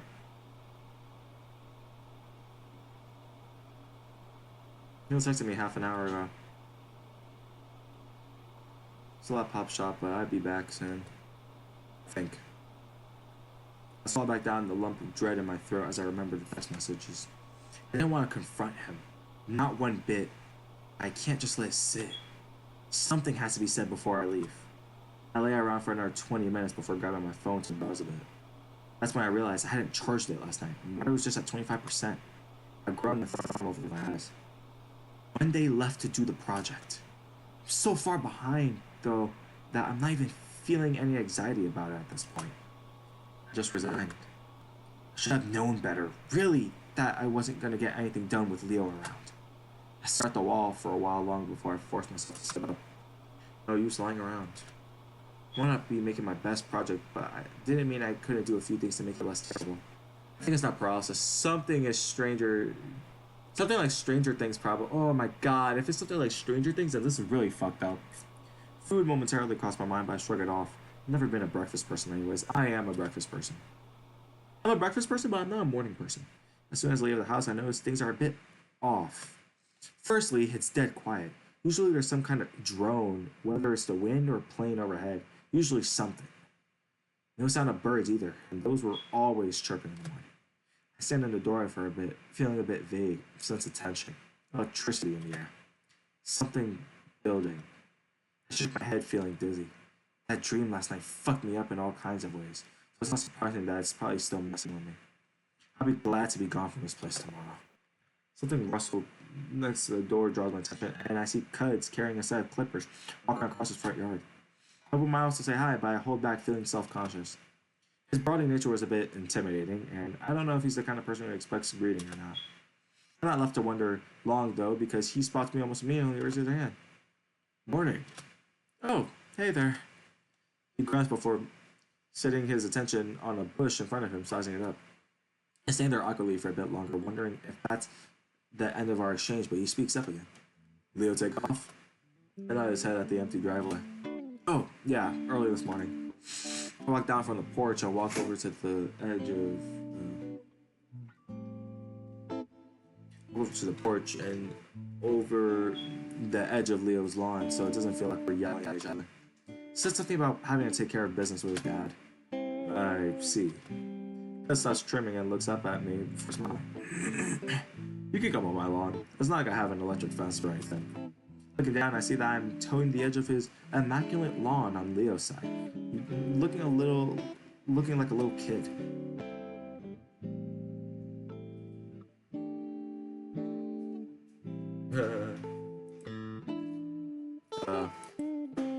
It's weird how nice it all is, especially compared to the shitty trailer sitting in the middle of it all. If you had an Adobe-style house, then the place would be Southwestern perfection. This all looks really nice. I guess gardening's your thing? Your hobby? Thanks. Cud snips at a bush rather aggressively. I like it. That's what I do most of the time. The raccoon moves to the side of the bush, examining it. It's peaceful. I give the bush another snip before resting a hand on his hip while he lets the clippers dangle on the other. And it keeps you in shape. I can't argue with that. Although he's skinny, the muscles showed through the fur on his neck.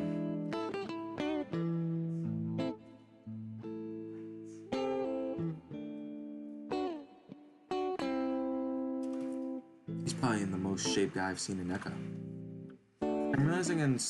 I realize I'm staring and quickly snap my eyes back to his, but he's already smirking. I'm worried about it, point out that he caught me, but instead gesture at my camera bag with clippers. Gotta do something for your project? Yeah, I need to get a bit more film before I leave tomorrow. Yeah, Cuds as a human would definitely look like an animal. Hot. The slender raccoon wipes his forehead with a fork. Anything in particular? I think... Not really, just old stuff to show the town's age. Cud sticks the clippers off the ground, looking up as he seems to think. I know of a few things. You go to the old school? Yeah, was heading there actually. And then there's ruins next to the lake. Yeah, was gonna wait for Leo to drive me there later today.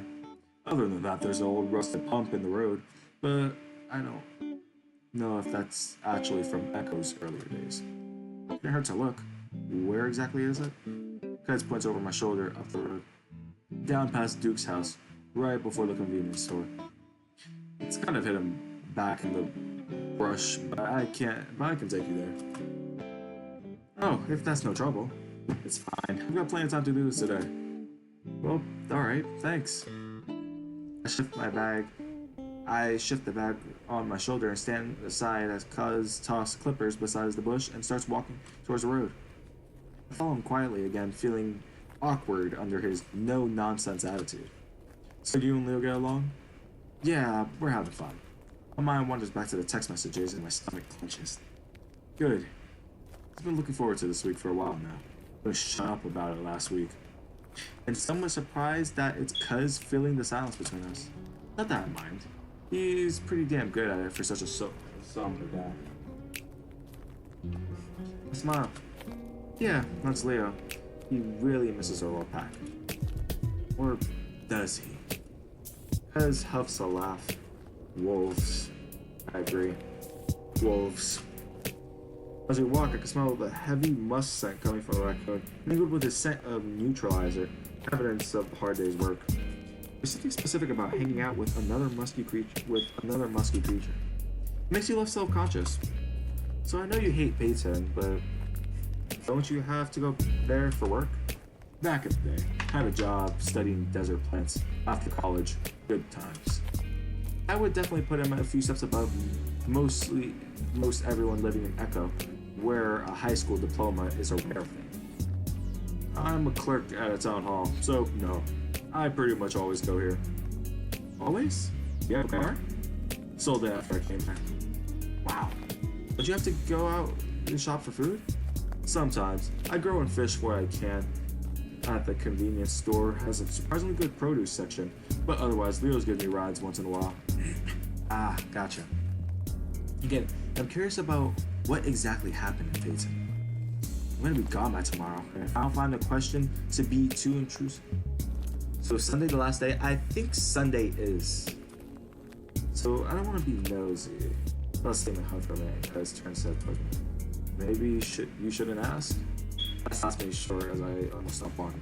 Feel my face get warm even under the heat of the sun. Glance over at the raccoon, but his expression isn't accusatory or angry. It's just as neutral as always. It makes me wonder if this is just a raccoon's way of speaking. I already know how blunt he can be. I started to trust what little I know about him and press forward. No? Asked with the same straight face? Well, you should ask yourself if asking something nosy is a good idea. No reason to do it if it's gonna piss someone off needlessly. Ah. Before I can even consider it, Cuz goes on. Now, considering what we were just talking about, I could probably guess what you could ask. I feel the embarrassment return. Yeah? But before I answer it, I have a question for you. I heard Smokey low. Yes, Smokey's here, guys. I shrank a little more into myself. Yeah? Why do you care? This question definitely catches me by surprise at first. I wonder if this was just Cud's way of telling me to shut up. But again, after looking at his face, I decided to just tell him the truth. Clear my throat. Well, I like you. You're a cool guy. It comes out rather lamely, but it's the truth. He has a demeanor of not really giving a fuck about what others think of him. It's like Flynn, except Cuz didn't seem like he was putting up in front at all. On top of that, he stepped in to stop a crowbar-wielding drug addict when he saw his friend in danger. Cuz laughs genuinely, and it's a bit startling. That's really the reason? I'm flustered again. Well, yeah. Fair enough. I like you too. Leo was mostly right about you. What did Leo say about me? A lot of things. But you can't expect a wolf as love-smitten as he not to exaggerate, can you? Ah, no, I guess you can't. I step on a particularly large rock as it nearly loses my balance. Before I can even stumble, though, Cuz grasped my arm tightly, stopping me from running into him. Whoa, sorry, and thanks. Mr. Coon had damn fast reflexes. No problem. I start to walk again, but Cuz doesn't move. I stop and glance at him, but he's looking up at the road, not at me. I lost someone in Payton. Oh. It takes me a moment to realize what he's talking about, but then I do. By a guy with a gun who didn't give a fuck. I swallow and don't say anything. Looking down at the ground. Happened on the same street we lived on. Of course I had no idea what to say and wait for Cuz to go on, but he doesn't. I look up, I see that he's looking right at me. Swallow. Yeah, that would make me want to move too. Yeah. People, and there's less of them here. I'm sorry. Cuz just looks back at me. Why? I open my mouth before I can say anything. Cuz smiles. I'm kidding. I let my breath out in relief as I laugh a little. Well, should we keep going? I make as if to walk up the road again, but Cuz doesn't follow. I look back, he nods at the brush at the side of the road. It's right here. It's right here. I wasn't expecting much, and I'm not disappointed as we come up to the pump. Mostly it's just a rusted piece of metal sticking out of the ground. Cuz seems a bit put off by how lame it is himself. Smaller than I remember it being. Meh, it's something at least. I'll get a few shots out of it. I start unpacking the camera from my bag, a bit reluctant to do something so insignificant. How'd you find this thing anyway? I look towards the road, which is basically hidden by the dense brush in front of me. Need to take a piss. I know my house is right there, but peeing outside is liberating. Ah. Speaking of which, I'm gonna go do that. He pauses. I can do it in front of the pump if you like, for effect. Force a laugh, wondering if this is the first time I've heard a raccoon make a joke. At least I hope it's a joke. I often turn to a groan, though, when I see the battery level. First my phone, now this? What's up? His axe a bit deeper in the brush facing away from me. My battery is low. I don't have enough for school. I have to go back to grab a spare. Oh, well, why don't you finish the footage for the pump while I run back to grab you another battery? You sure? Well, yeah, it'll be faster. I've been in his house a few times. Where's it at? In a dock on his desk next to his computer. Alright, I'll be back. And with that, Cuz jogs off out the brush and back onto the road. Within a minute, I feel like I have all the footage I can get out of the pump. A sigh rubbed my face, glad to be out of the sun, but annoyed that I've gotten so little footage of it. As I'm doing this, I hear what sounds like a gag behind me. I prick my ears and look back.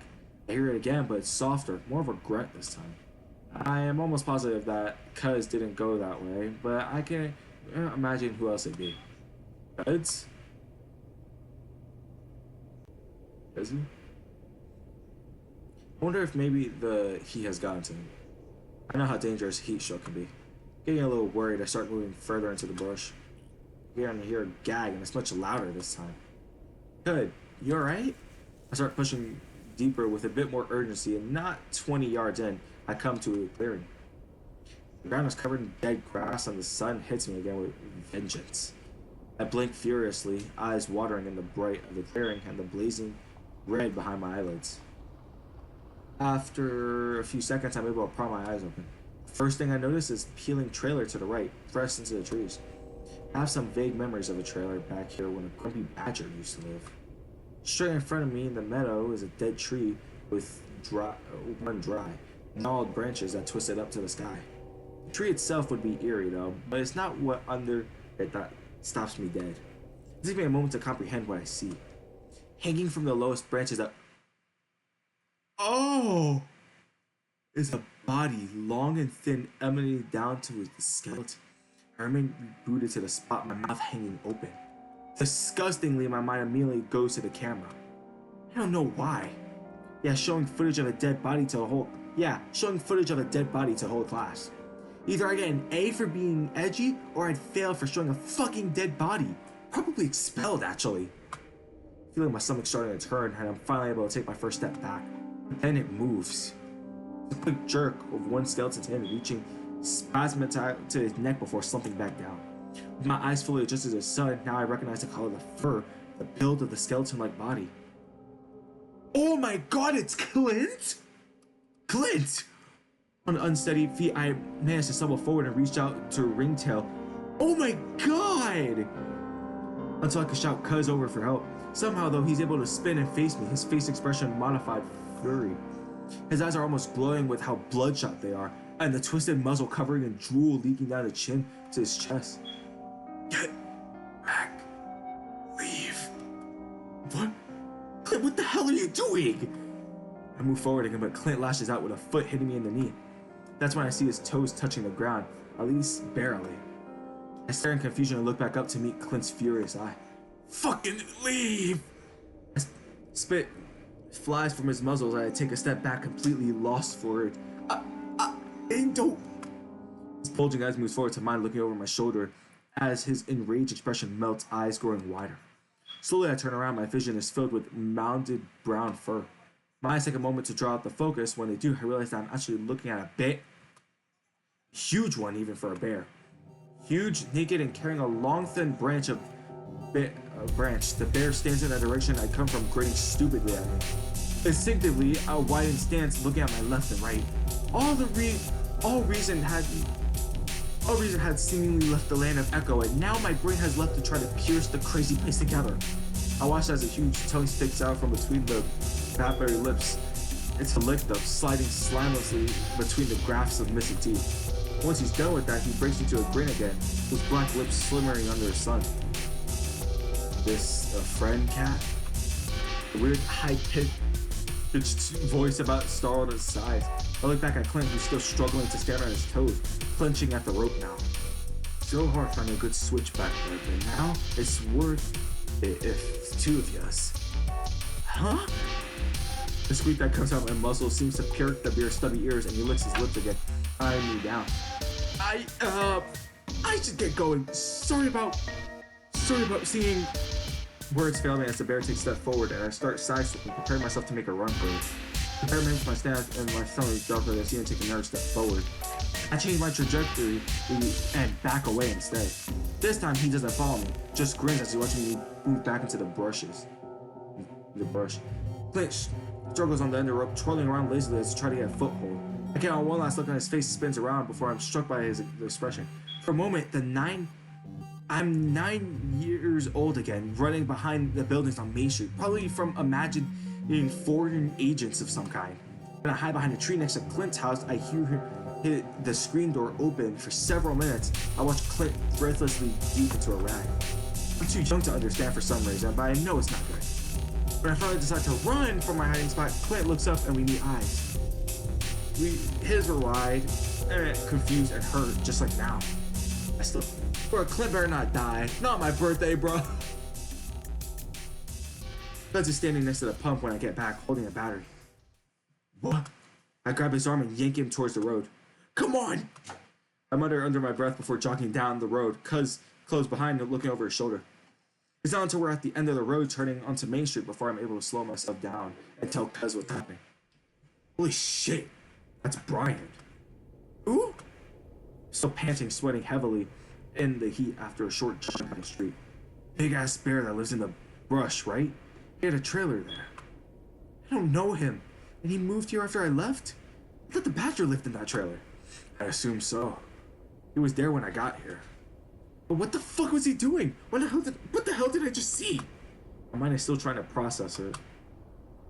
Is Cuz dead? No, Cuz is right here. I don't have. Kazu is right here. By the way, it's Kazu. I'd call him Cuz. I know it's Kazu, but I call him Cuz. I don't have an answer. Can't say I'm surprised though. You serious? That's the most fucked up thing I've ever seen! Cuz smirks. Well, I guess it would have to been there, huh? I stare at him. Yeah, I guess. Clint? No, Clint, I don't know about Clint. But from what I know, Brian, he's dumb and violent. Pretty sure he came here because he caused too much trouble and pains him. It's Clint that's the fucked up part. He's a fucking homophobe. But he's doing that shit? I don't know much about Clint either. What I do know is that Brian is his dealer. Really? Well, really the entire town's dealer.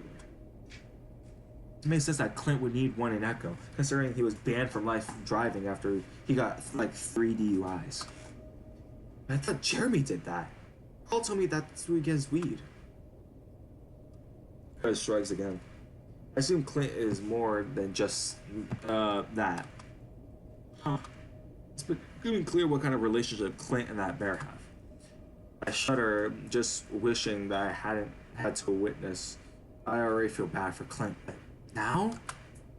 Because he holds out a battery in his hand. Wanna move to the school? Yeah, let's do that. The next hour is pretty uneventful, though I do get enough footage to point where I'm satisfied. There's a point where I notice Duke down the road. He stands there for a while watching us as I get different angles of the school. It's annoying, but even though it's a complete fuck up, I pretend like he's in control. I just promoted himself to sheriff of the town as mine or something. I don't want to watch this shit anymore. I don't think Clint's dead. Let's hope he isn't, at least. I turn my attention back to the project and finally able to calculate how much work I actually have left. Now most of my work is going to have to happen the night before the due date. I swallow my stomach churning as on the bright side, all the stress putting through the memory of Clint had been hanging wiped out of my mind. Later on, my phone dies. I'm back. I'm hungry. We should meet at the diner. Sure. I invite Kazu to come along, but he tells me that he can't stand diner food. At least he was going to go fishing anyway. I'm not joking, dog. I generally feel like crying. No, don't feel like crying. I don't think Clint is dead. Because he could stand still. He was on his tippy toes. He could stand still. He literally even said it. He was on his toes. He could stand. I invite Kuz to come along, but alright. Too bad, because I really feel like I'm enjoying the raccoon's company. And the fishing sounds nice. I tried to exchange numbers with the raccoon, but my screen dies the moment I turn it on. Kuz takes my number though, and promises to text me. If it was hanging, he had to be dead. He was barely hanging. I'm feeling better, walking towards the diner, but then I remember what happened with Leo. What I might have to do. Should I bring it up now? I don't even know where it'll end up going. Could I even trust him again?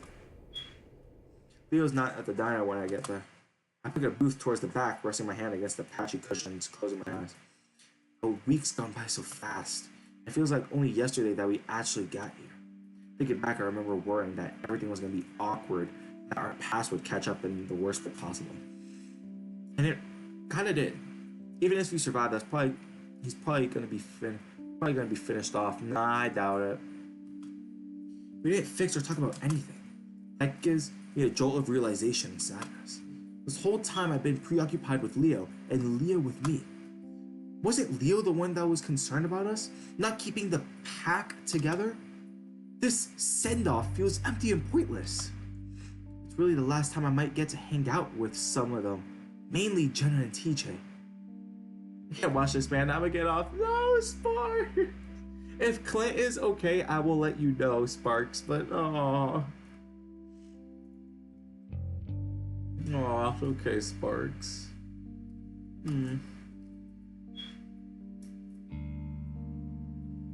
It's really the last time and TJ had the most shit out of it. Did I fuck up by basically ignoring him this whole week? I feel a lump in my throat as I think about the hike. Please do. I'm gonna go. Okay, I will, Sparks. I promise you. Have a good night. I feel a lump in my throat as I think about the hike I never went on with him.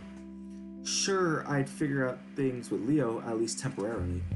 Very temporarily, actually. Alright, things are in jeopardy again. But now it feels like things I should have talked with about the others have been buried further. Even though I haven't seen the others for a few days, I can feel the resentment knowing that Leo and I got what we wanted. Or at least I thought I got what I wanted. Especially after leaving them to deal with the fallout of Flynn's meltdown.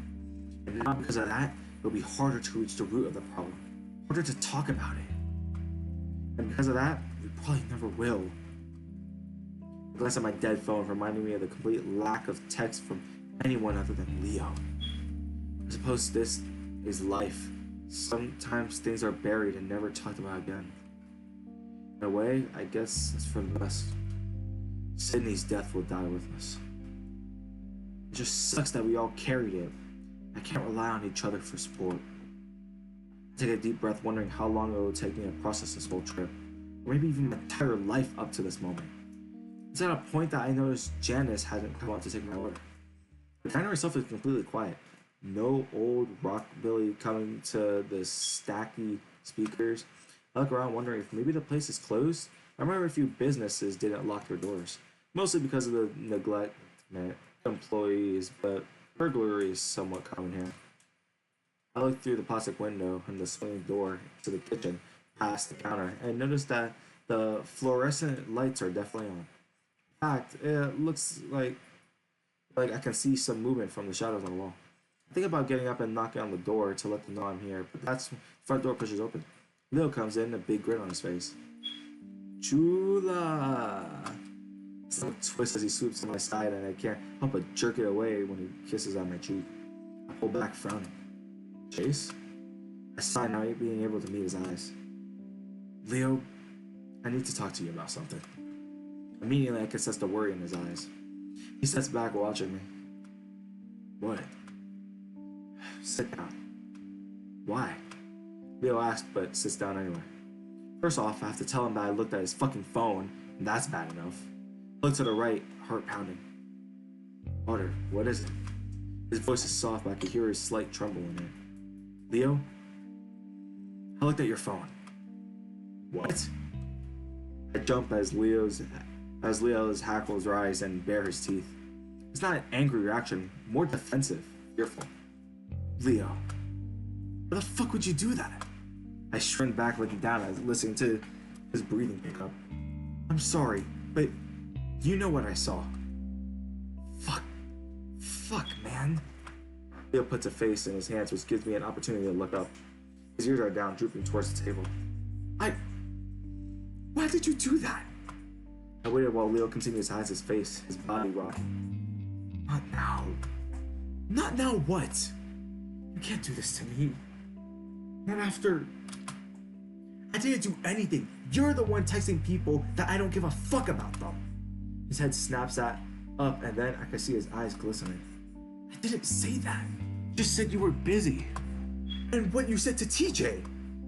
Leo winces at that one and slumps back down to the booth, his face dejected and desperate. Please, Chase, just try to understand. What? I let out some anger into my voice, wanted to show Leo that I'm not going to forgive him just because he's sad. I think he realized that because his face changes, looks bored out of anger this time. Yeah, I'm real fucking guilty, aren't I? Yeah, you are. Says the asshole that ditched me, avoided me, won't talk to me. I didn't say anything in response. And you wonder why I'm fucked up about this. You're the one that just walked out and left me. I was young. Yeah, and you kept saying that like you're not young now. If you actually dumped me, then maybe I wouldn't be in this fucking mess up about it. The last sentence escalates and I scream, flattening back down the booth, glaring up at him. Leo had never hurt me before. I'm not afraid he will now. I've endured plenty of his tantrums. Do you know how crazy this makes you look? No, great, you too. I'm serious. This is fucking unacceptable. I'm drawing the line here. Leo snarls, face turns up, and that's when I hear movement behind me. I turn to my seat and I see Janice striding out from behind the counter at the kitchen door, swing shut behind her. Janice? Leo's fur flattens down, but he's forgotten all about the argument. It makes sense why. Something's wrong. Janice had been acting strange all week, gradually looking more haggard and pissed off as we went on. Of course, I hadn't forgotten about what happened on the side of the road a few days back. I'd been content with just assuming it had been some type of drug-fueled adventure of hers. Now I'm convinced she's actually having a mental breakdown. Her fur messed up on every inch of her body. Her eyes are wide and wild and wide, similar to how I've seen Clint earlier. Blood smeared across her apron at the handle. The knife sticks out the front pocket. Janice, are you okay? He was half standing. I'm not sure if it's because he's afraid of her, or afraid for her, or of her. She doesn't say anything as she slides up next to our booth, sliding a bit towards the inside. Under her wild glaze, I feel a little trapped. Janice. Why all the shouting? A little impatient? Well, let me take your order and I'll get you settled. Are you okay? Are you cooking? Leo glazes at her apron.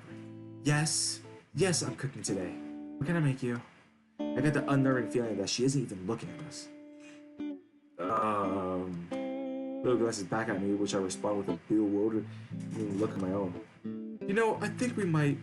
Nonsense, I got everything fired up in the kitchen. Leo doesn't respond, just stares at the big coyote. Janice smiled crookedly. Well, if you're not going to order something, then I'll make your favorites. With that, she turns and starts waddling off, having not even acknowledged me. What the fuck? Being DM'd.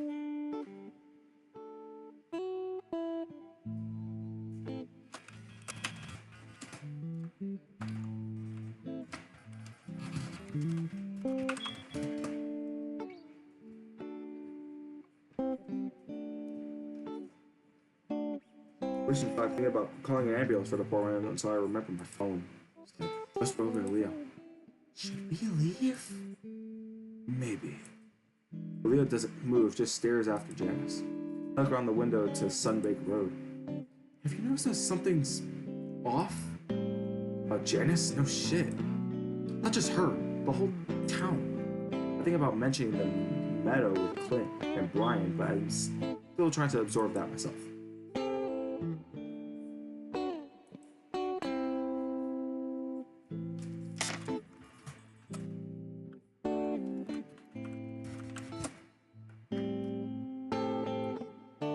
Honestly, people act so crazy here. I don't think it's because of the drugs or because they're actually crazy. I see his nose twitch. And I don't think she knows how to cook something. It smells funny in here. I look back out the window, wondering if I should bring up our argument. That scent with Janice has me totally thrown off, and I'm reluctant to waste more energy on that. It has to be brought up again somehow. We can't just let it sit.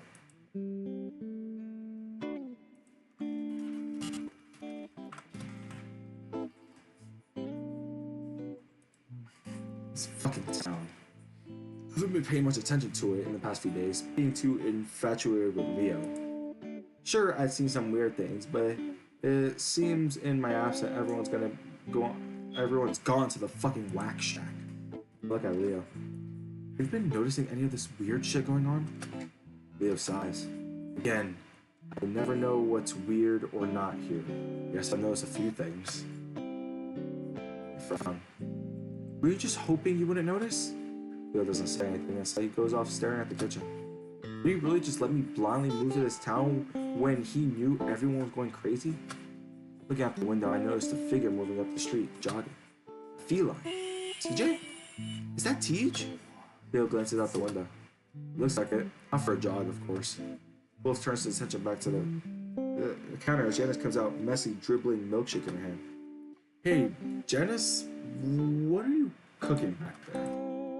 I glance at the crazy coyote as she wobbles over to us, staring at a milkshake with one eye. Oh, you know, meat. The wheel lets out a hollow laugh. What kind of meat? I'll be honest with you, it's a bit tough and stringy. I lost interest in the conversation and instead looked back out to TJ. I feel like something's off for sure. He's ways away, but he looks kind of afraid. One of his hands reach out to bat at something. Something's wrong. I mutter under my breath and stare at Stan, getting out to see what's wrong with him. At that moment, the truck pulls out the parking lot right in front of our window. I find myself staring right at Duke. He's also seen something big in the back of his pickup and brown furred head peeking over the roof. Duke. Leo snaps his head looking over the window. As the weasel gets out of his truck, I see something in his hand. A gun? Shit. Language, Leo. He's bringing a gun. Leo reaches across the table for me. Not while I'm right here, Janice. But she already striding over the door just as Duke pushes through them. Chase, get down. But Duke spots us immediately. Oh shit. I told you not to fucking run away from me.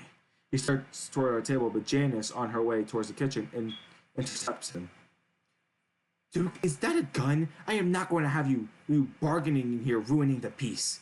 She sticks her bulky body in his way. Get the fuck out of my way. Ooh, I'm not saying that. Language.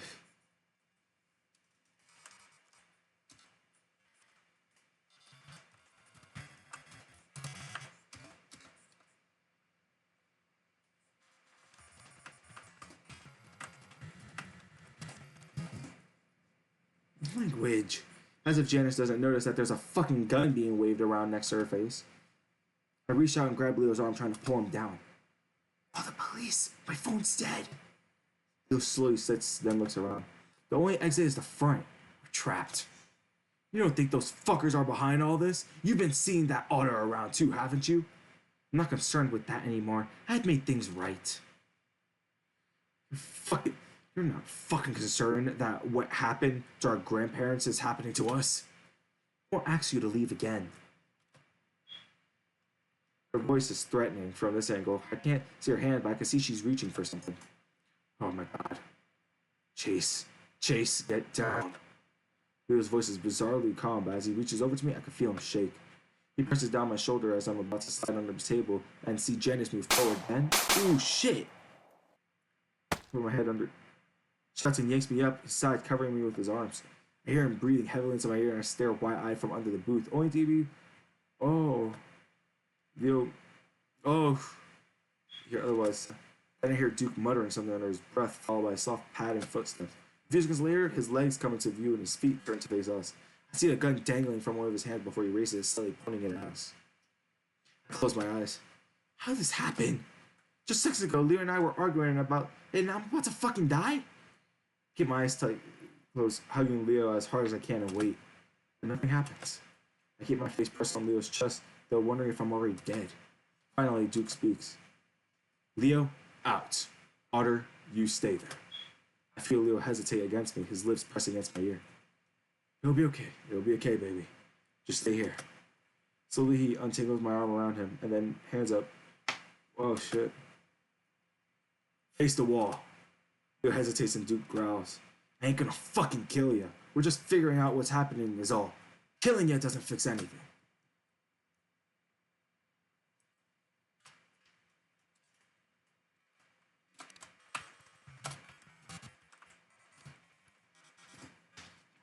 At last I got killed, and that didn't fix shit.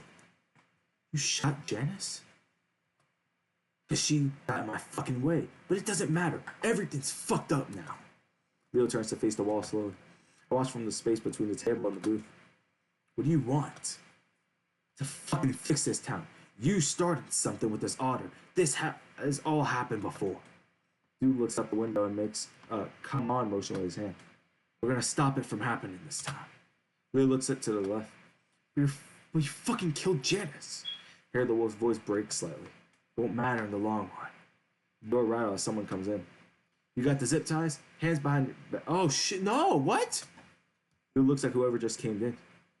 Come on. Now. Oh god, it's the bear. Yeah. Oh shit. So hard as I watch Brian pull the zip ties. Dude puts a forearm to his nose. Fuck you, Stink. Hope you didn't kill that ringtail. You used to. Brian grits the response with, oh, heart sinks at the thought about Clint. They've been warning me to run. Why had I thought that him hanging from a tree was probably a normal thing for him and the bear? Is he a victim of whatever crazy has hit the town? That must be why. That must be what's been going on. All of this is hitting at once. Can't be a coincidence. Clint was probably just as scared as I am now.